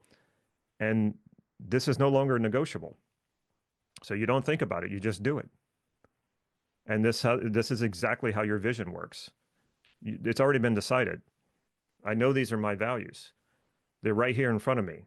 It's not specific, it's vague, so it allows lots of possibilities of how to get here and how this thing is going to play itself out. So you don't want to be too specific. That's what your goals are for. And then it's already been decided, just like brushing your teeth. You're not thinking about this anymore, negotiating with it anymore. You're not negotiating yourself down. Remember why I talked about that yesterday. You're not like, well, okay, this didn't work, so I'll take a smaller thing no, you're going for the big thing. It's here in front of you. It's already been decided. You're not backing down from this. This is where fulfillment is. And you might have to quit. You might have to set and quit several goals along the way because as you start moving toward a particular goal, you realize this isn't really fulfilling me. This isn't really moving me closer to my vision. Throw the goal out, set a new one. And every time you do this, you're going to get more and more clear about how you're going to actualize that vision. Okay, everybody's probably back. How do you apply all this to health area? I mean, it's the same thing. uh, I mean, we could talk about this endlessly, but here's the thing. Start activating that in your mind about how you're going to do this, because that becomes very powerful. I can, we could talk these things out, I can give you some ideas or whatever, but when you start saying, okay, how do I do this in my health, the area of my health? Well, go to the area of your health and ask yourself, what is most important here? Or set a goal and then elicit the values. And you just run the same process over and over, and you keep doing this. Do this for every area of your life. And it's that process. So here's the thing. I'm teaching you how to fish. I don't want to give you the fish because if I give you the fish, which I can't really do without eliciting it from you. But if I give you the fish, then you run off and you never really make this your own. That was what my mentor told me. He said, make this your own and then go for it. So what I'm giving this to you not so that you just follow what I teach and follow my words, so that you make this your own. Can hypnosis help you find resistance? Sure. Yeah. Okay. Let's get into transformation. What is the importance of transformation? Without the ability to transform yourself at will and with predictable results, your visions will always seem like something out there that you have to chase. Good for motivation, but not good, not ideal, I would say, for living a fulfilling life. But when you become the person who already has it, creating the life that will truly fulfill you becomes automatic. What would it be like if instead of chasing your values, you become your values? This is where we really start to take this to the next level. What if you embodied each one of your values as certain and solid qualities of your identity so you never have to strive for them ever again? You would just naturally align with your values because that's just who you are. Now, I talked about this yesterday, and that's kind of where I stopped with my story about how I had come out of depression, started learning NLP. Then a lot of bad things happened all at once. My marriage was falling apart. My business was falling apart, getting evicted out of my home. My younger brother dies. It was just like things were piling up. But I survived it because this time I had tools. I had NLP and I knew how to work those processes, and I just practiced them every single day with every problem that came my way. And I really uh, did so much better in my life at that point. And this is around the time that I realized I wanted to teach this, that I really enjoyed it so much that I wanted to teach it and I wanted to become a coach. And then I hit a plateau. And then, like I said, Steve entered my life and said, "Hey, if I can help you out, let me know." And I was like, "Oh man, this guy has no idea what he's what he's in for." And we had these long email exchanges where I was asking him many questions, and then he would say, "You know what? It's taken me forever to write out all of my answers, so let's get on a call." And so we'd get on Skype or Zoom, and we would spend hours where he was just answering every one of my questions, and my mind was just racing and expanding.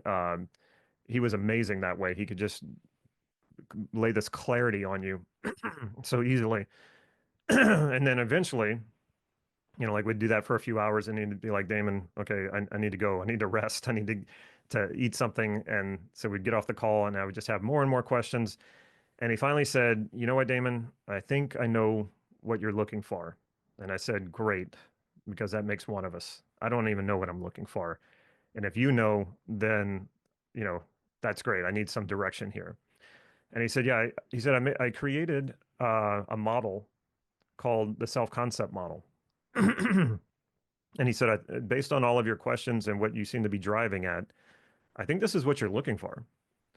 And he could not have been more correct about that. So he said, go learn the model. Let me know if you have questions, and I'll help you out along the way. But yeah, tell me if this is what you're looking for. Just in the introduction of his book on this, it answered so many of my questions that I knew I was on the right path. And as I worked through the model, I wasn't sure about all of it. It was some of it kind of tested what I had already learned in NLP, and so I did struggle with it at first, and then finally I had my first transformation, and it took less than an hour. I'm sitting at home, I'm working on it, and it just shifted, and I was like, I can't believe this just happened. It was so amazing and so fast that I wasn't even sure if I'd done it correctly. So I sent Steve an email detailing everything that I did, and this was his response. He says, "Hi, Damon, your email made my day. It's obvious from what you wrote that you made very good use of what you have read, and that is the best kind of compliment." And he went on to say, "Given what you have done so far, maybe you should teach it after practicing it and making it your own." And the weird thing about this was that all this time I had been looking for exactly this. I've been looking for this model for what it did for me and just that one transformation. And as a teacher, as an NLP teacher, no, not many people were coming to me because why come to me when you could go to my teachers who had taught me what I know? So people would rather go, to those teachers and pay them. Why go to me? I didn't have a name. Nobody knew who I was. So I was looking for something to teach that was different than what all of my teachers were teaching. And at the time, Steve was retired. And I was like, at the same time, even I was staring at exactly what I had been looking for. And I told Steve, I said, I don't know if I can do that. And he said, well, why? And I said, I don't know. My knees were actually shaking and feeling kind of weak. It felt like somebody was basically saying, oh, here's the Holy Grail. And by the way, it's your turn. You're going to pass this thing on. And I was just like, whoa, whoa, whoa, hang on, hang on. And it literally felt too powerful for me to be able to carry this. But Steve was very encouraging, and he said, look, no one else is teaching this, and I'm retired. So if you don't, this might not really get out there. And so I said, okay, let me make sure that that wasn't a fluke. Let me make sure that I can do these transformations at will when I want to do a transformation, and that's not just something that just sort of happened out of nowhere. And I want to see if I can make it work with other people, because maybe it was just something to do with me. Maybe it doesn't really work with other people. So I spent the next few months and working on this for myself, and I just had one transformation after another, and it was it just blew my mind. And so I thought, okay, now it's time to start trying it with other people. The first person I tried it on, I wasn't even going for a transformation with her. I was just eliciting the structure of a quality. And suddenly she breaks into tears. And I'm like, is everything okay? And she's like, yeah. And the quality was the quality of being independent. She just said, and she goes, I realized the whole idea that I had about being independent isn't real. It was based in pride. The truth is, so many people have helped me throughout my life. And just going through this process now is making me feel so much more connected to those people, to the point where I actually want to call them today and thank all of them. And so she entered a profound state of gratitude. And that's when I realized, okay, this from this point on is going to be the majority of the work that I do. I want to go deeper with this model. I want to understand it inside and out, and this is what I want to teach, and this is what I want to use in my coaching, because I have never come across anything more powerful, more transformational. This is the holy grail of personal development. If we think about what personal development and human potential is all about, this is that crowning achievement. This is what we've been working toward this whole time. And if you think about it, it makes perfect sense, because Abraham Maslow has been considered the godfather of the human potential movement. Abraham Maslow mentored my mentor. And so it set him in that direction. And then from that point, Steve Andreas learned Gestalt therapy from the creator, Fritz Perls. And for those of you who don't know, NLP was modeled after Fritz Perls and Gestalt therapy. And Steve was the first certified student of Fritz Perls in Gestalt therapy. And then he later went on to work with Virginia Satir and Milton Erickson, who were also the other two models for NLP, to create NLP. And so he carried this through and created what I feel like was Abraham Maslow's original intent, that he was not able to pull off. So as I was working with this model, I had a moment of uh, dissatisfaction with it. I said, so Steve, this means I can just transform any quality in me that I want. And he was like, well, yeah, pretty much. And so I felt like a kid in a candy store. It's like, where do you even start? Like I wasn't satisfied with this answer, because it was like saying, okay, Damon, the sky belongs to you and every star in it. So which one do you want to start with? Which one do you want to go visit first? So I was trying to figure this out, like, well, okay, there's hundreds of qualities that I want. Where do I start? And Steve was just like, well, if you know your values, you know which qualities you value, just go and transform those. And I was like, yeah, but I have a lot of values and I have a lot of qualities. Where do I really start? So all of us have so many values and so many qualities we would love to possess. So how do you know which ones to go for? So around this time, I wanted to meet Steve's son, Mark Andreas, and that's Mark. And I complained a lot about how the older teachers weren't allowing the newer teachers in NLP to come around. And so I thought about getting Connie Ray Andreas, Steve's wife, to come to Santa Cruz and teach core transformation. But then I realized that Mark, his son, teaches core transformation. So I wanted him to come into Santa Cruz and teach it because I hadn't learned it yet. And that's, like I said, his mother's model. And it was funny when he showed up, he says, you know, Dad says, if I tell you to try something, you will. And I was like, well, yeah, pretty much. And I realized what that was. He was actually paying me a compliment because when Steve, he would help a lot of people, but they wouldn't actually follow through with the instructions that he would give them. But what Steve knew is that if he told me to go and try something, I would go and do it. He says, Damon, go do the self-concept model, go learn it and try it. I went and did it. And so that's what he was referring to. So after core transformation, what I loved about core transformation is in the model they use a values elicitation. And in NLP trainings, very basic NLP trainings, they will teach you how to elicit values, but they don't do much with it. It's usually part of a well-formed outcome, and then they just leave it there and they don't do anything with it. And I always thought, you know, this seems too important to just stop here. It seems like when you do a values elicitation, you should be able to take that somewhere further. And when I encountered core transformation, I was like, oh, wow, here it is. This is an actual model that uses values elicitation, and it's really about transformation and taking you to the next level based on your values. And so after Mark left, I thought to myself, and this is what I look like when I think to myself, I thought to myself, what if I could bring these two together? I can combine values elicitation with the self-concept model. Now, what we know is that when you believe you are a quality, and when I say believe, I'm saying based on actual experiences that you've had in your life, when you believe you are a quality that you value, your self-esteem goes up. So I wanted to test this. If the more I value a value, what happens when I transform that value into a quality of who I am? And what happens when I do that over and over and over again for all of my values, all of my highest values? That was my hypothesis. I'll share a little bit more of what happened as a result of that. So let's get a sense of it. So we're going to talk about discovering who you want to become, understanding who you are, and how to transform yourself. So discovering who you want to become. So right now, chunk your life down into 3 to 5 major life contexts.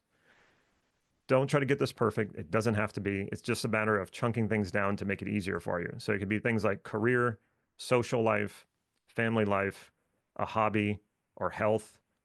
Doesn't have to be like this. You can steal mine if you want. But just how does this make sense to you if you were to break your life down into 3 to 5 major life contexts? Go ahead and do that now.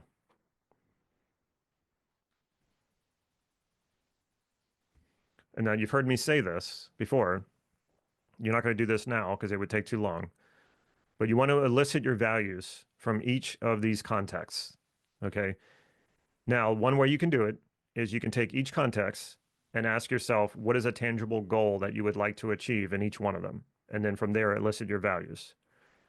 Or you might not be clear about an actual goal, but you know what's important to you in that particular context. So you can just start there. You can say, okay, in this context, what is important to me? And let the values start to flow. Okay. So you have the life context, you elicit the values from it. It's just simple, like I already gave you an example of this, but you could also say, like, in my career, what do I want? And just go from there. It's always good to think of a tangible goal. And also from that, do the hierarchy of your values. And the reason why I keep going back to this tangible goal, even though it's not the most important thing, what you need to do, though, is you need to ground this in real life. Like I was saying before, sometimes people just want to get drunk on their feelings, and that's not going to help you, okay? You want to ask yourself, what would this be like? What would I be achieving, or what could I achieve that would align with all of this? If you just leave it kind of in the ether, you're not getting to that level of, you know, actuality, and you need to engage with that. This does not work if you don't engage with that. So you create a vision for every area of your life. So you have multiple visions, one for each important context of your life. Now think about that. If you did all that we did yesterday and up to this point for each area of your life, and you have a vision for each area of your life, how do you think that will change your life going forward? How do you think things are going to be different for you going forward now? They're going to be a lot different. You're going to have a lot more clarity about where you want to go, what fulfills you, what goals and accomplishments you should go after. It would help you in every decision in each of these areas of your life. And we can take this so much further. So let's understand who you are. Let's go deeper with this. Are you ready to learn the most powerful and most transformational NLP model? This is, I came across, Steve introduced this to me, I think it was 11 or 12 years ago.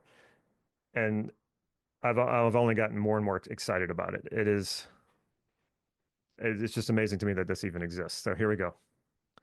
Your self-concept, by the way, I just want you to understand this. Don't take notes on this. You'll get access to the recording, okay? I want you to just understand this. If you're busy taking notes, you might not understand it, okay? Your self-concept is the mother of all of your beliefs. So concept, meaning that it's the concept of who you are. You don't actually know who you are because you're on the inside. And people on the outside of you don't really know who you are because they're not on the inside. So we can't really truly know fully who we are. We develop a concept about it, and that's what we call identity. And it is, in fact, a belief. It functions just like a belief. And when you hear me use the word belief and the word generalization, I mean them the same way. They're synonymous. So your self-concept is a generalization about who you are. It is the spine that structures your reality. So it may feel like there's just a world going on out here and you're separate from that, but no, your reality is structured by the concept of who you are.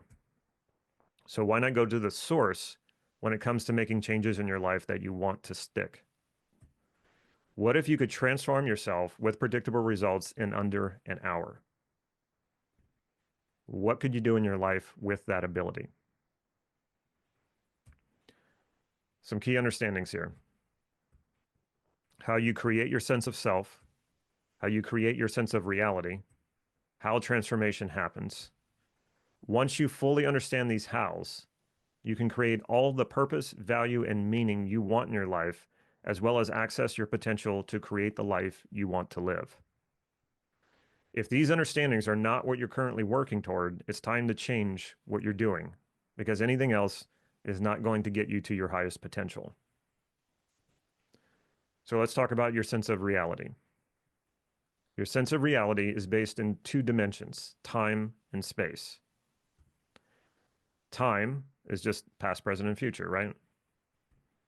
Location, that's space.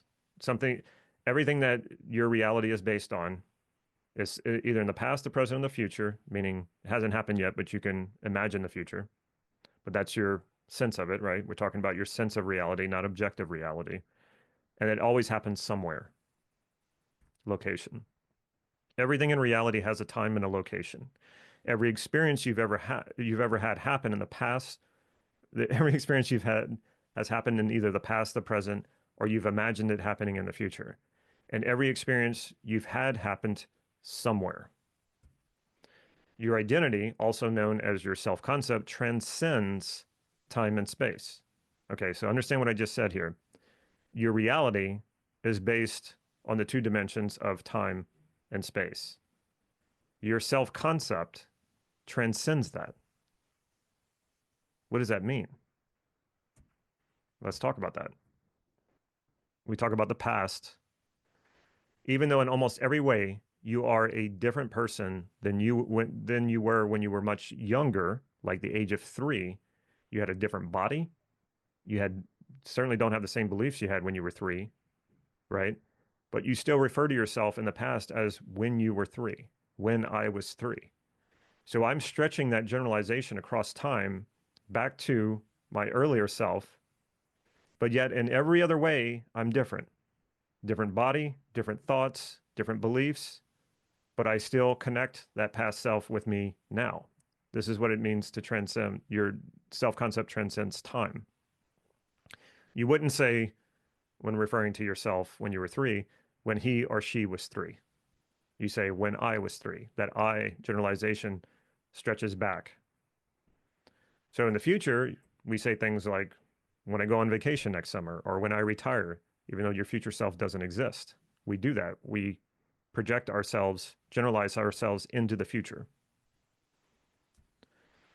What ties the past, present, and future together over a span of a lifetime is this generalization you make called your self-concept, your identity. There's no other belief that you have that does this. It's the I, me you keep referring to. No other generalization you make transcends time this way. It also transcends space. No matter where you go, to another room, another house, another state, or even traveling across the planet, you still have the same sense of self, unchanged and unbroken no matter where you go.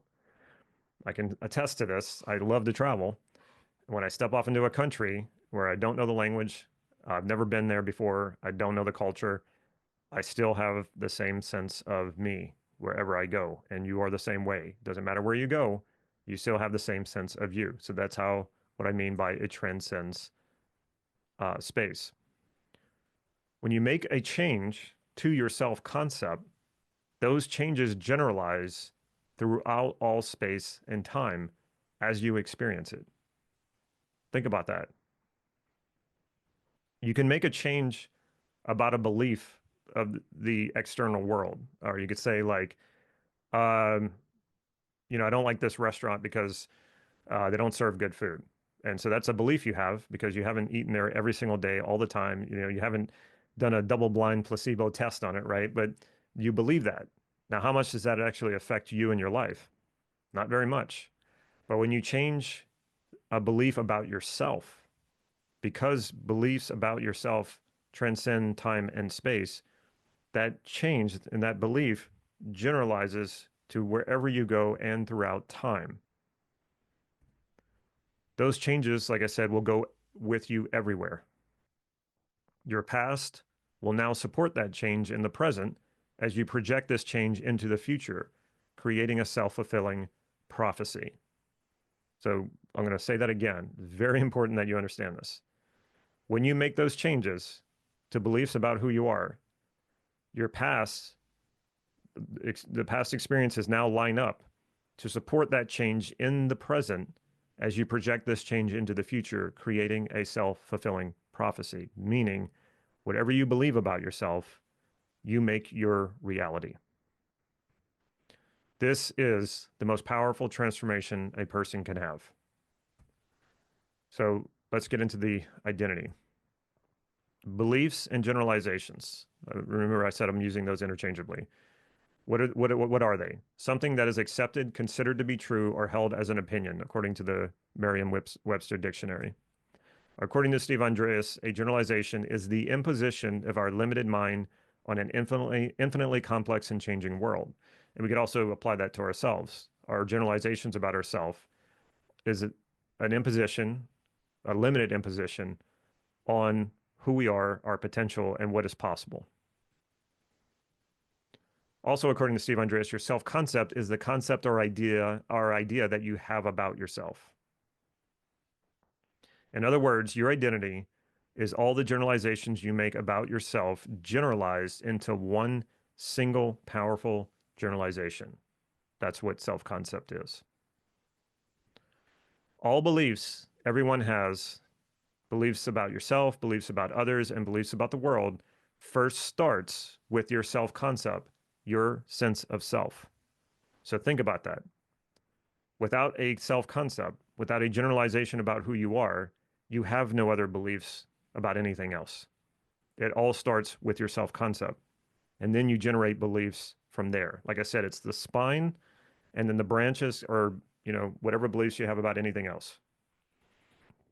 You make a change in your self-concept, and that is going to shift your beliefs about the world around you. For example, I think I might mention this later in these slides, but if I believe that the world is a hostile place, now I could work on that belief and try to change it. But there's a deeper belief that's probably more important. So if I believe I live in a hostile world, what must I believe about myself? I probably believe something along the lines of I'm a victim. So what if I transform that belief that I'm a victim into something better? Like I'm successful or I'm self-reliant instead of a victim. Then it's going to change the way that I believe about the world. That belief will affect other beliefs. The beliefs I change about myself are inevitably going to affect what I believe about other things. And you can think about all the possibilities of how that could change your life when you change a belief about yourself, and then that changes what you perceive as your external reality. What you believe about yourself has the greatest effect on how happy, successful, fulfilled, and purposeful you are and will be in the future.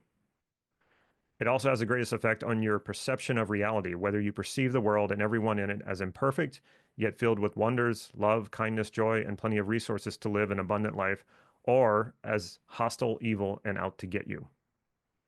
Which world do you want to live in depends on what you believe about yourself. In other words, when you change your self-concept, when you transform at the identity level, it will change your perception of reality. The choice becomes yours to live in an abundant reality filled with everything you need to be fulfilled and happy when you know how to transform. And I am living proof, and not just me. I've already shown you several people who are doing the same thing. So how do we use these understandings to make transformations? A transformation is when a significant and profound shift in a person's thoughts, emotions, behaviors, beliefs, or identity occurs, resulting in a fundamental reorganization of one's internal processes and perception of reality. The self-concept model is, first of all, understanding how you're organizing your internal structures to create your sense of self as it is now. And then understanding how to reorganize it in a way that serves you to your fullest potential and to the fullest of your fulfillment. So once you know your values, you know exactly who you want to become. Isn't that amazing? Yeah, I probably had no idea that that very first exercise was going to inform everything. You know now who you want to become. No amount of successes or achievements will matter if you are not what you value. They will never fulfill you. Who you believe you are becomes a self-fulfilling prophecy. So remember, we have these values. I'm using the same ones that I used from yesterday. So what we want to do is say, are you a, and fill in the blank. So you have your list of values, and you want to ask yourself, go down each one, and ask yourself if you are each one of those. Now, it does not help you to lie to yourself, all right? And this goes back again to what I was saying about affirmations. Like you might say a bunch of affirmations so that you're trying to make yourself believe these things about who you are, that you are what you value. But if you're not being honest with yourself, then there's no way to fix the problem. So you want to be as honest with yourself because then that's what's going to tell you where to do the work. If you're not honest with yourself and you want to believe you are this value and you try to override that because you want it, not because you actually believe it, that's not going to help you. So freedom is not a very good one to start with, neither is peace. I'll come back to that and I'll tell you why. So like say for joy, I would ask myself, based, because it's on my list of values, am I a joyful person? And I want to be honest with what is the truth of what I feel about that. Am I a passionate person? And that's how we do this. With love, you could be, am I a loving person? Or am I a lovable person? Meaning, am I open to receiving love? Peace, I wouldn't say am I a peaceful person because that's not the way that I mean it. That sounds like I mean, am I a violent person? But really, peace in my values elicitation is about how I feel inside. I want to be at peace. So I would ask myself, am I at peace? Now, freedom's a little trickier. Freedom is, you have to find, it's not actually a quality. It's a value, but it's not a quality. So you have to find what are the quality or qualities that fulfill freedom for you. I can give you a quick kind of workaround. For most people, freedom is about authenticity because when you feel free to be who you are, that's being authentic. But that's not necessarily the case for everyone. So I love this. I love using the matrix as an analogy or even metaphors for what I'm talking about here because they line up so well. The Oracle tells Neo in the second Matrix movie, you didn't come here to make the choice. You've already made it. You're here to try to understand why you made it. And this fits so well with values elicitation.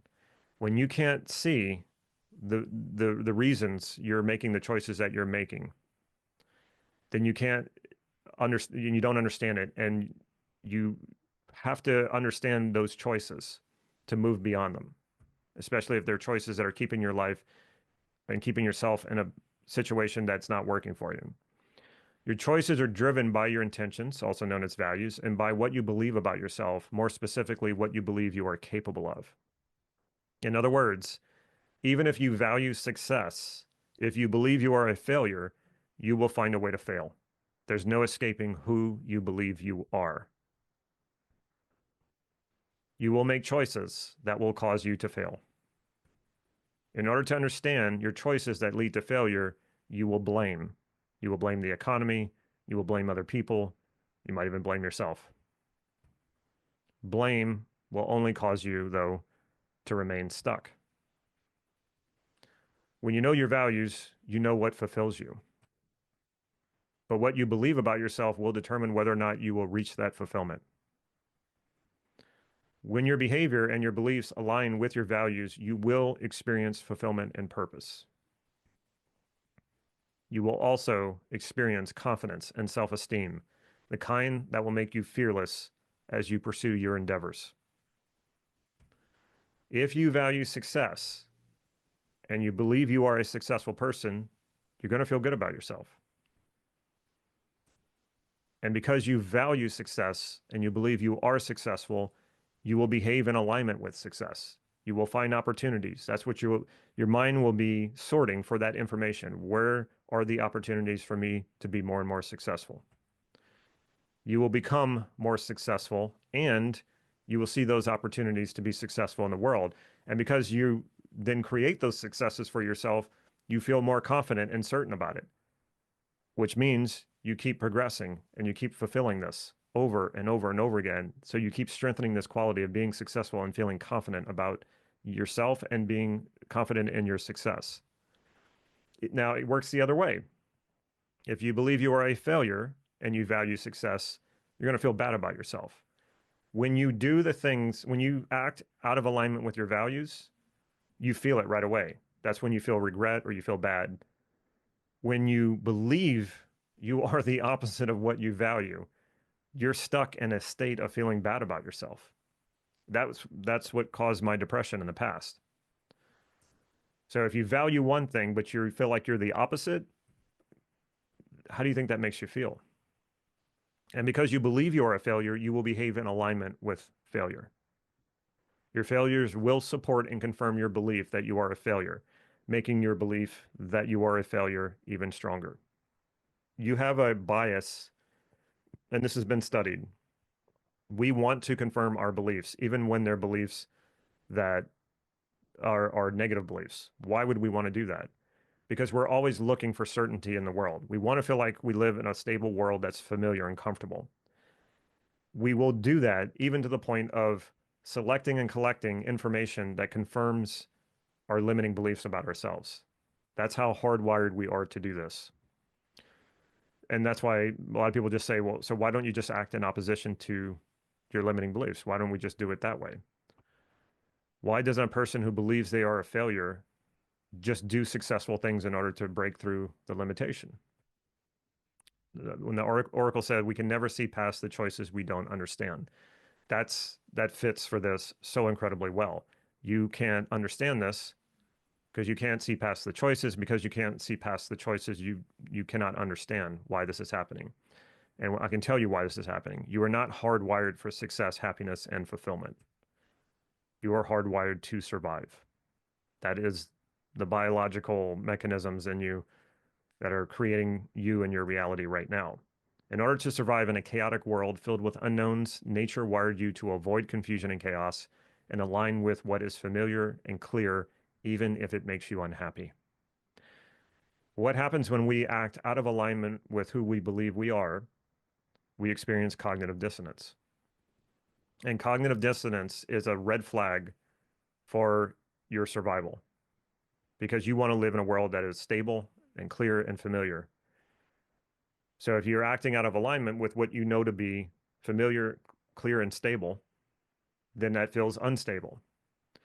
So in the process of transformation, what Steve created was a way to have stable transformations because I have had transformations without using this model, but they were very unstable. So we want to move ourselves through transformation in a very stable way because when you destabilize, it can be scary and it can have feelings of euphoria. I used to experience euphoria when I go to NLP trainings, and I thought that's where it was at. You know, like that's how I knew I was doing it right. And then I'd get out of an NLP training and then I would crash. Or even when I was in that euphoric state, I would make bad decisions because it's kind of like being inebriated. And I remember telling Steve one time that, you know, like that's what I was trying to get back to, that euphoric state. And before I could get those words out, he said, "Well, yeah, you know, if you are experiencing euphoria, that's when you've done something wrong." And I was like, "What?" And he was like, "Well, yeah, then that's very destabilizing. Even though it feels good, it's destabilizing. Drugs feel good, alcohol feels good, but it's not good for you. The same thing with these euphoric states.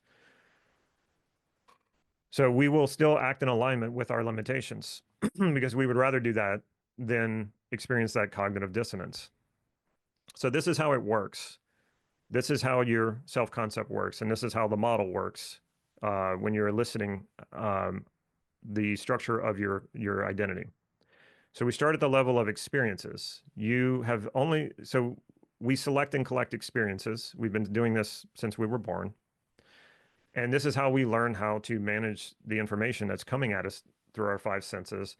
We need to make chunk size pieces of information in order for us to better make meaning of the world around us. But the truth is that we haven't really had, like with an experience, you have a beginning and you have an ending. So if you have a beginning and an ending, you have a middle, right? But the truth is you've never experienced a true beginning or a true ending. You don't remember being born. Your mind wasn't set up yet. It wasn't mature enough to select and collect this information to turn it into an experience. So that's why you don't usually have memories of being born. So you don't have the experience of being born. We know that it happened because you're here, but you don't have an experience of it. If you're listening to me right now, you're not dead, so you haven't actually experienced a true ending. All you've experienced, all that life has been for you so far is one continuous stream of consciousness. Even when you're sleeping, you still have a level of consciousness. In order to make sense of the world around you, though, you have to uh, mark in and mark out and call it an experience and give it a meaning. So you have these things called experiences, and then when you start applying generalizations based on these experiences to yourself, this is what we call qualities of who you are. You start making generalizations about yourself. I make a good grade. Um, when I'm in grade school, my teacher says, "Wow, you're smart." I take it home to mom. She says, "Wow, you're smart." Dad comes home, says, "Wow, you're smart." Mom puts it in the refrigerator. The neighbor comes over, says, "Oh, your son is smart." Now I start making this generalization. I'm smart, and here's evidence of it. This thing called a test that I made an A on. Now the opposite can happen. I do something silly when I'm a kid. Some kid on the playground calls me stupid. I go tell the teacher, and the teacher says, "Well, yeah, it wasn't nice that he called you stupid, but hey, that was kind of stupid." And then I go home and I tell mom, and mom laughs and says, "Oh, well, it was kind of stupid." And then you tell dad, dad says the same thing, and you go, "Maybe I'm stupid." And here's evidence of it. And so you start to make these generalizations about yourself. Now, what do you think? How different of even though, say, two kids grew up in the same town, went to the same school, had the same friends, and one of them believes that they're smart and one of them believes that they're stupid. How different do you think their lives are going to be? I think you know the answer to that. So when we generalize our qualities, we take all of the qualities we believe about ourselves and generalize that into one bigger generalization, that's how we get self-concept. On a higher logical level, how I feel about my self-concept is my self-esteem. How I feel about what I believe, who I believe I am, that's where my self-esteem comes from. Now we work at the level of qualities. So let's say I have a quality. Let's say I have on my list of values, success. And I ask myself, am I a successful person? Meaning I'm asking myself if I possess this quality. And I say, no, I'm really not. If I value success and I don't believe that I am successful, how do you think that affects my self-concept? Not very good. I'm not happy about this. And that's where it goes to my self-esteem. I don't feel very confident about this. I don't feel very good about it because I value success, but I believe I'm not a success, or I believe I'm a failure. So what happens when we transform that? How do we transform that? If I believe I'm a failure, what that means is that I have structured my experiences in such a way that my attention goes to all the things I did wrong. I can restructure that information to put my attention on successes that I have had and things that I did do well. And when I restructure that information, and it's all based in real information, I can transform that quality. I can go from believing I'm a failure to believing I'm a success in less than an hour. And it's based on real experience. I'm not faking this. So what do you think happens if you believe you're a failure and in 1 hour you get transformed into believing you're a success and it's based on real information? How do you think that changes the rest of your life?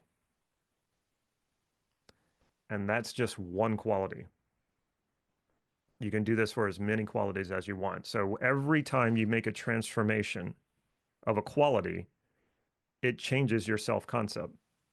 And every time you make a transformation that creates a quality or transforms a quality into a quality you value, your self-esteem goes up. And it's based in real and reality. Okay. Now, what most people are trying to do in the personal development world, and I remember this growing up because they had a self-esteem program when I was in grade school. They're trying to go at self-esteem directly. How do we make you feel good about yourself? Because we realize that self-esteem is a problem. But you cannot go at self-esteem directly. You cannot go at it without working on a lower logical level at qualities. You can't go at your self-concept directly either because you've probably tried that. Oh, I'm just going to change. How long did that last? It's too big of a generalization. So we chunk down to the level of qualities. And that's at a level that it's small enough that we can change it. So you transform one quality at a time based on the qualities that you value. And every time you do that, you shift your self-concept. And every time you shift your self-concept that way, your self-esteem and your confidence goes up. That is the only true way to change your self-esteem and your confidence. So what is a quality? In case you were wondering, it's a generalization about an aspect of who you are based on behaviors and experiences that support this generalization about you. And so people also ask, well, once you make one of these transformations, do you have to practice it? No, you do not, because you think about all of the generalizations you make about yourself right now that are holding your life in place as it is right now, that is holding the way that you feel about yourself in place right now. Do you practice that? Not consciously, but as you're living life, you're constantly selecting and collecting information to support those generalizations. It's kind of like a confirmation bias. It is a confirmation bias. You're constantly in the world selecting and collecting information to confirm these beliefs, even if they're negative beliefs about you. So when you transform them into positive beliefs about you, you don't have to practice this every day. It naturally happens. You shift to selecting and collecting information that supports this new belief about yourself. Think about how powerful that is. So examples of qualities, this might look familiar. This looks like some of your values, right? These they translate over to qualities as well. So what you value can also be a quality: happiness, successful, fun, optimistic, authentic.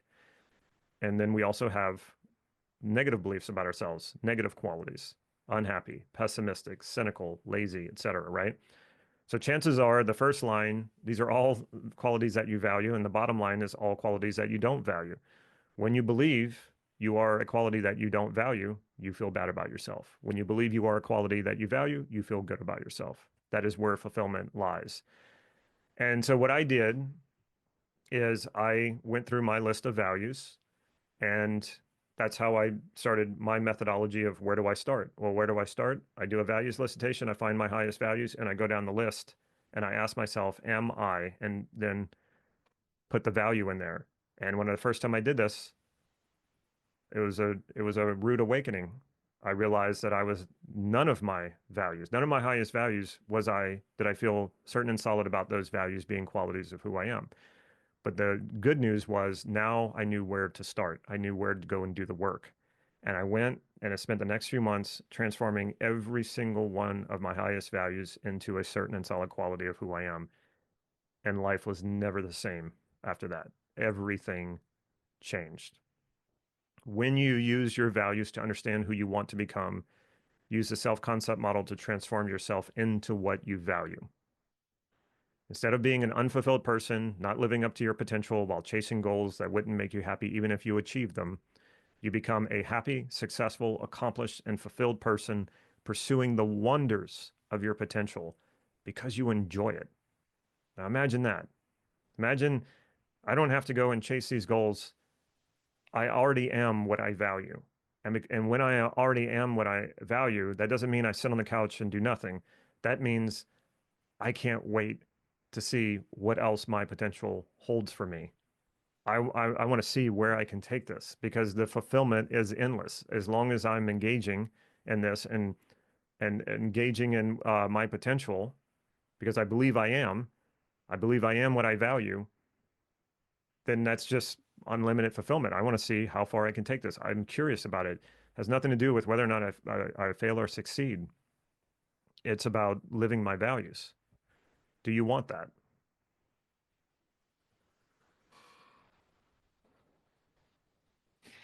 I hope so. And like I keep saying, people, everyday people, just like you are doing this. Here's Adriana.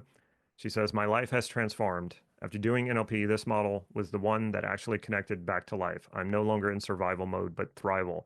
I've always been fascinated by human potential and performance, and this model showed me to actually transform myself to fully recover. Do you find this helpful?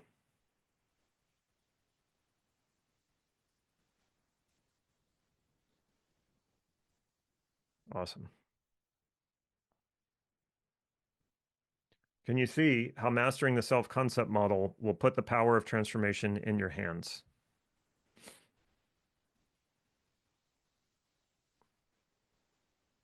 Awesome. All right. So we finished that module, but we're not done. And yeah, there's a lot. There's so much to this, and it's really so exciting. Question.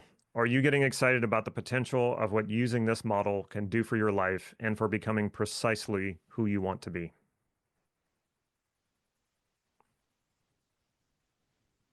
Awesome. So if we just stop this training right now, would you agree with me that this has been life-changing for you so far? Just these understandings alone.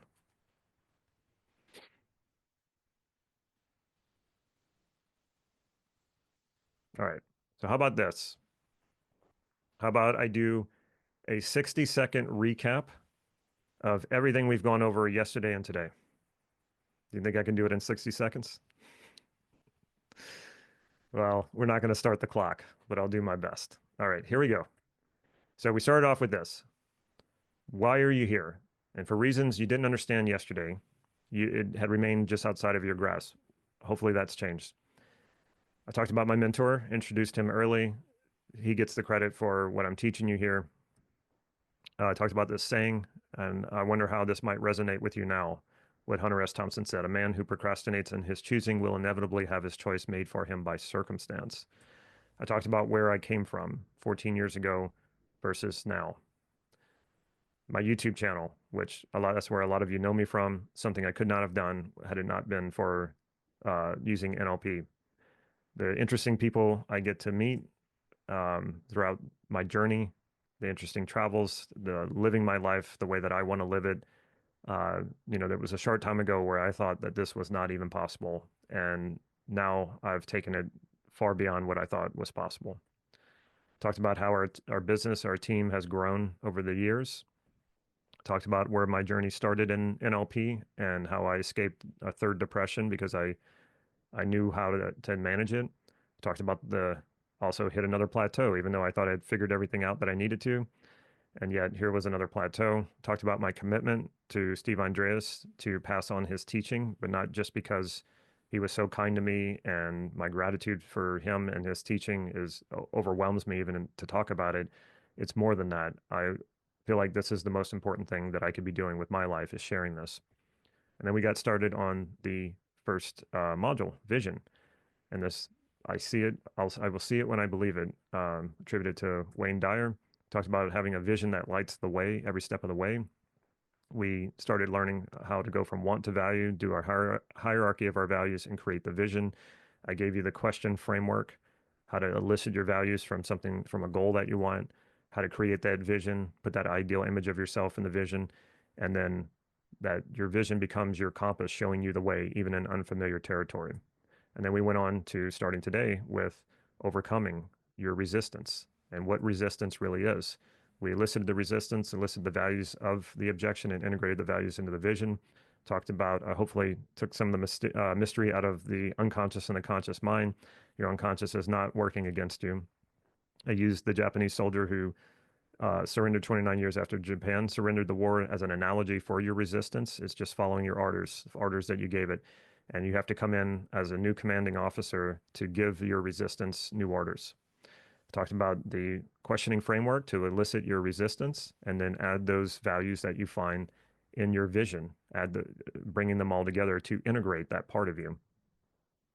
And then you have a fully formed integrated vision. And when you keep integrating the resistance to the point that there is no resistance, then you've got the most compelling vision in front of you that's going to motivate you even when you're not conscious of it. And then we got into what transforming yourself is all about, and how you will just naturally align with your values when you believe you are the values. I talked about how Steve Andreas introduced me to his self-concept model, how I took values elicitation and added it to the self-concept model as a way to find out where to begin and do the work. And then I talked about how to chunk your life down into 3 to 5 major life contexts. And then from there, you go through eliciting your values and then finding out what's really important to you and creating visions in each of those areas. And then we talked about the importance of your self-concept. Wherever you go, there's your self-concept. It transcends space and time. And what you believe about yourself is the greatest effect on everything else in your life. And it just comes down to your choice to live how you want to live, because it's all based on how you generalize yourself.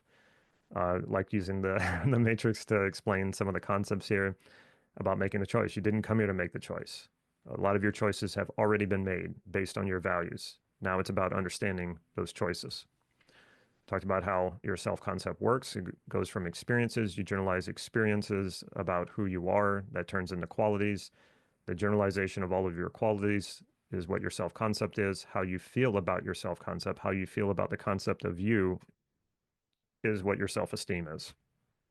And then the result is becoming what you value. You have your values in front of you, and if you're not experiencing any one of those values as a certain and solid quality, all you need to do is transform it, restructure it. And throughout this, I've been showing you people just like you have been making this work. It takes no special intelligence or talent. And so here's Antoine, who has taken this model and done extraordinary things with it. Because I was like, not only did, I felt like because during the process, you have to ask yourself, are you? Sure. Whatever the quality is. Sure. Are you, for me, outgoing? No. And it was like a hell no type of thing. So it wasn't just no, it was like no. And then after I did the process, I asked myself again, and I was like, yes.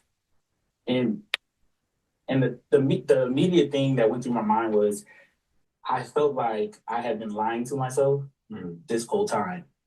Wow. Like it was in there, and I just lied to myself this whole time about who I was. So that was amazing. And then when I went out, and I was like, my behavior changed.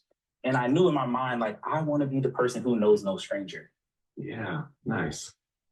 And I kind of forgot about that moment until I think it was like 2 months later. I had a friend come up, and some people didn't know like I had a shyness. Yeah. Because of my personality, it doesn't seem shy. Yeah.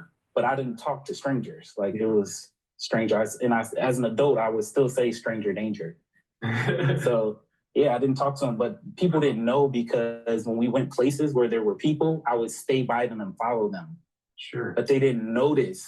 So they were like, yeah, you talk to everybody. No, I was talking to you and you only because I was following you. Yeah. And then they have to think back to this, and they were like, yeah, you were. I was like, yeah, I don't talk to people that I don't know. So he came in and we were in the grocery store and I was like, you know, hey, Frank, hey, Jill. Like I was talking to all these people and I knew their names. And he was like, he looked at me, he was like, all right, shy guy. And I was like, that's when I really, I was like, holy, I am the person who knows no stranger. Yeah. Yeah. Because I knew all of their names and I didn't even realize it. Like I had conversations with these people at the grocery store randomly. How do you think that has, when you think about your life trajectory, how do you think that one transformation has impacted the trajectory? Right now, like it's a lot because you begin to have different conversations, you make different friends, and then like financially, it's about to be crazy. So that's awesome. Yeah, yeah. So it's about to be crazy. So previously, last year, 2019. Oh no, I got a low battery. So I never made 6 figures in my life. And my process was I'll make 6 figures and then at some point I'll set a goal to make 7 figures. And what it did, one day I woke up and I was like, I mean, it kind of like woke me up and I was like, 2020, I should be able to do 7 figures. Like without, and it was like, without, and I was like, and I thought that was weird too, because I was like, it didn't make sense because I was like, how can I skip like from a piece of 6 figures to 7? Like that's crazy. Because you know, you got to make 83,000 a month. It's a lot. Yeah. You know, to do 7 figures. So I'm like, but I was so confident in it. Like, I don't know, I don't have, and then I didn't have all the steps. I was like, I don't have all the steps, but it doesn't make sense for me to not be able to do it. That's what I knew. Like, it doesn't make sense for me not to be able to do it because I have like the internal processes to do it. Yeah. The how to is going to come at some point and it'll be in 2020. I don't know when. So it sounds like between here and there and here still, there's been some major changes, it sounds like. Yes, because even in the beginning of the year, like January, February, I was like, man, I'm off because I didn't really do anything because I was trying to figure some stuff out. So I was like, January, February, and then it's like March. I'm like, I'm running out of time. But then when I pieced, everything came together and then I did the math. I said in April, I should have a 6-figure month. And I counted the months. Yeah. And it equaled to 7 figures. There you go. It was right on target. I was like, holy. And I didn't even think the way that I was doing it was going to be the way that I was going to get it. Sure. Yeah, it was supposed to be some other thing. So that to highlight that a minute, that's pretty interesting, right? Like I've noticed that as well, like in life in general, when you're creating a vision, you're transforming to become the kind of person that would know that vision. It's interesting how it tends to never quite play out like you initially thought. Right. I don't know if you've noticed that, but like something I've in experience has told me that you always start with a plan and you're learning as you go. And the person that starts the plan, the person who ends up at the destination, those transformations in the middle are so, those help inform you how to alter the plan in order to get there, right? And in many cases, if we knew the exact path, we'd probably already be there, wherever there is. Right. Right? Yeah. You know? And so I just find that, I think that's incredible. so you mentioned something earlier that I want to make sure that we chat about. You mentioned that you said, what was it? That you said it was almost like when I asked myself and questioned again whether I was what was it? What was the quality? Outgoing. You're like, oh, it was like you were lying to yourself that entire time up until that you. Can you say that? How you said that again? Actually, yeah, it was in the moment I realized I felt like I had been lying to myself the whole time. Yeah, because I realized that I was that person. Yeah, but it was strange because it was like 2 seconds ago before I asked myself, "Am I outgoing again?" Yeah, it still would have been I felt like it would have been a no. Sure. But then when I asked myself, it was like yes, and it's like you have this confused like this doesn't make any sense. How did this even happen? I spent about 35 minutes doing something with my brain, and it just rewired it, and then now I am all of a sudden outgoing. It doesn't make any sense. What do you think what is that like? What do you hypothesize is the cause of that experience, or what does that say about maybe our minds from your point of view? I feel like a reassociation to, there's an understanding of what missing resources we needed to act in the moment, and the realization in our brains, which is like in our imagination, is a real thing. Like you can't differentiate from reality and non-reality. Yeah. So when you integrate the two processes, it becomes real to the subconscious. And you begin to act it out. So that's how nobody ever asked me that. That sounded kind of smart. All right, so it's a great interview. As you can see, he's used self-concept to absolutely transform his life. And he's not the only one. We have, I was like, let's see, how do we move on? Because I was like, okay. Yeah. So knowing what you know now, is this a model you would love to learn and use?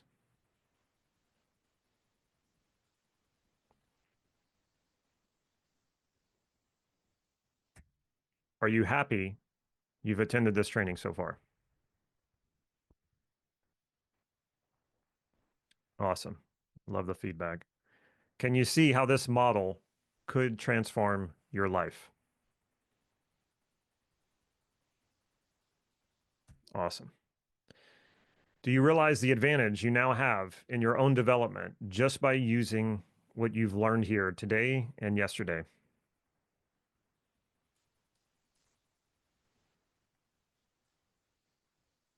Awesome. Can you see yourself using this model to create the life you want to live by becoming who you want to be?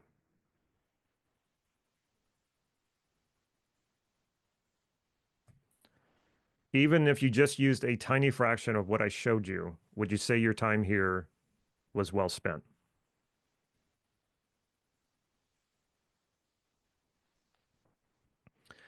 Would you like to spend even more time together, going even deeper and further on creating, honing, securing, sharpening, and transforming yourself?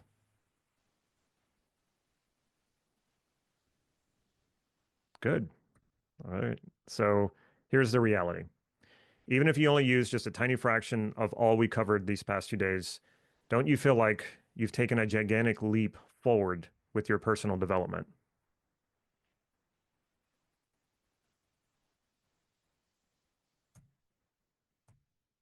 I don't know what you knew about NLP coming into this workshop today and yesterday, but it'd be safe to bet that some or all of what we covered today was new and valuable to you. Processes such as discovering your values, overcoming resistance, and how to transform your values into qualities. And if you like what I've shared with you so far, you're going to love what I'm going to show you next. If you said to yourself that you want to go even deeper and further than our brief encounter these past 2 days. So here's our choices. We got 2 choices. Choice 1, we part ways with you and hope that on your own, you can make a go of this. Second choice is we could take a more active role and responsibility for your success to create a situation where our relationship could evolve from more one and done type of a deal to an ongoing, growing, and mutually rewarding relationship. We choose the second option because we want to live in a world where anyone who is passionate about improving themselves and their lives can transform themselves at will and with predictable results. So remember what the Oracle said in the Matrix. You've already made the choice. Now you have to understand it. So here's what we're offering: self-concept practitioner training, master transforming yourself so that you create the life you've always wanted, guided group coaching so that you can ultimately become the person who has what you want, so that getting it is easier, faster, more rewarding, and more fulfilling every step of the way. My coaches and I will walk you through every step of transforming into the person you want to become so that you finally create the life you've always wanted to live. Gain 18 months of exclusive high-level mentorship designed to help you master NLP techniques for profound identity transformation. Work alongside the world's top NLP experts to reinvent yourself by transforming your self-concept into your highest values. Lessons structured to finally give you the full understanding of your true self so you never feel lost or doubt yourself again. Proven method for living with greater purpose, meaning, fulfillment, and satisfaction without looking to others for validation.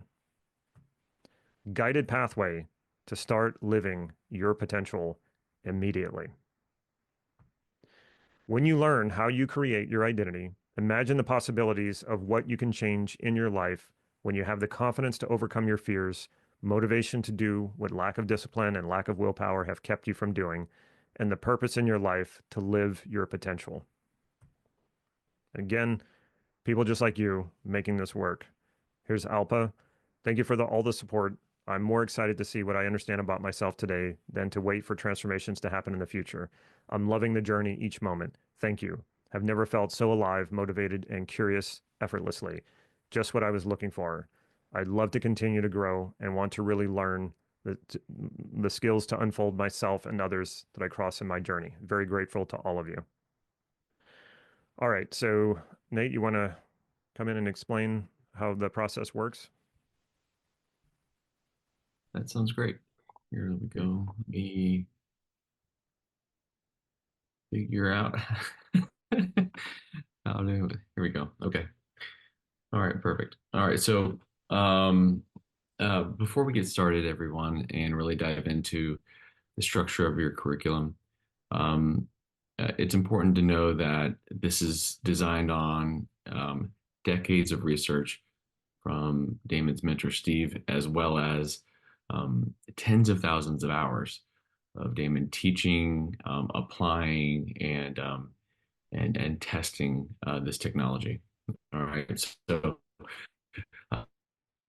just to take a quick check with everyone, do you get a sense for that 10,000 hours as you've been practicing with him today and yesterday? Do you get a sense with the nuances of how he approaches his teaching, that of his experience? Yeah. Great. That's good. So because it's the same level of dedication to mastery and ensuring that you can take his tens of thousands of hours of experience and condense that into a relatively short period of time when you think about the level of skill that you acquire when you work with them. So, Damien, can we go to the next slide? What you're looking at here is something we call level one. It's all of the components that make up lasting identity level change. All right. So if you think of it, you're going to be working individually to master these different techniques so that we can bring them together later on and ensure that all of your changes last for a lifetime. Now, Dana mentioned earlier, how he used to feel after going to NLP trainings and things like that. I don't know about you, but have you ever been to an event, maybe a Tony Robbins event or something similar, where you had this big spike of feeling empowered and that kind of thing. Can I check in with you? Who here has done state work in the past and has felt a big feeling and then maybe had a crash later on or some kind of withdrawal? Yeah, yeah, that's totally normal. Because most change work is focused on state. And what you're doing here now, as you start to shift gears and focus in on this skill set, you're mastering generalizations, right? So what typically happens is we try to change our state. Our identity isn't the equivalent of that state, so there's got to be a reconciliation, right? So what we want to do is you're going to learn all these different component parts so you can take your ideal, shift that to make the changes so they generalize and so your states keep up and catch up. Okay, so if we could go to the next one, Damon.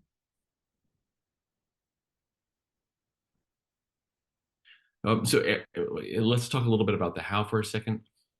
Everyone is going to start off with, of course, a complete academy for all the nuances of what it takes to transform your self-concept. Let's go to the next one. And then you're going to be meeting with Damon and a handful of other experts that he's trained to walk yourself through the different component parts of the model. Who here, it feels like they get a good sense and they're progressing in the Zoom environment? Are you doing pretty well in this kind of environment? Just to check in. Good. Right. So imagine if the group is smaller and everyone's front facing, cameras on, and actively applying. So not only do you get the experience of being guided through Damon and the rest of the coaches, but you also get to learn from everyone else's experience as well. We noticed that when you had the right size group, you actually learn faster than if you were it was just one-on-one. Damon, if we can go to the next one. Okay, so this is a reminder here for me to let you know that we have trainings and live opportunities, on average over 125 different opportunities every single month. Now, saying that, what we've noticed is that if you can't, for most situations and most people, if you can give yourself an average of 3 hours a week of dedicated practice, then you're going to be able to alter your identity to become the kind of person that can create the relationships, the career, and the health that you want. I want to make sure that I'm not missing anything with everyone's comments. Okay, Damon, can we go to the next one? All right, so this is called Projects for Change. This is something we consider level 2. So once you learn the component parts, we want to give ourselves about 90 days of just practicing the individual parts. Then you're going to graduate to something called level 2, where you start to bring all those parts together in a small group setting, where you do everything from planning your changes to facilitating a complete transformation in sitting. I don't know if you remember, but when Damon was mentioning being able to sit down in an hour and complete a significant change, this is that environment. But of course, we've got to take a little bit to work up to it, if that makes sense. And I don't know about you, but when I first started learning NLP, it was like, for me, it was like throwing spaghetti against the wall, trying to get changes to work. So let me just check in with you all. Have you had a similar experience where you're trying to make a change and some things work, some things don't? Can you give me some feedback on that if you've yeah, it's really super common. And so our commitment here, once you get into Projects for Change, is you're going to have guidance through that planning experience, so that way when you sit down, you can predictably know you're going to move forward. And of course, again, there's quite a few more components to this, but just to make sure that we're honoring time. Damon, can we go to the next slide? All right, so this next one here, this is just a reminder for everyone. You have 2 different types of generalizations that you're going to be transforming. You have higher level qualities that Damon was referencing. Now, what we've noticed is when you transform those higher level values to qualities that are the equivalent of your goal, something extraordinary happens. The goal actually matters a lot less, but it becomes a lot easier to achieve, and the experience itself is full of fulfillment. Now you also have lower level qualities. These are ones that can give you an edge once you finish your higher level values. David, the next one, please. All right, so this is a representation of your graduation process over your time training with us. Just to check in with everyone, do you, when you do this work, are you more focused on transforming all the areas of your life, or is there one key area, or like one key context, like your career or health or something like that that you want to work on? Let me check. All the areas? Okay. All. That's very common. Great. So part of your certification is the documentation of the transformation of different contexts. Damien, can we go to the next one?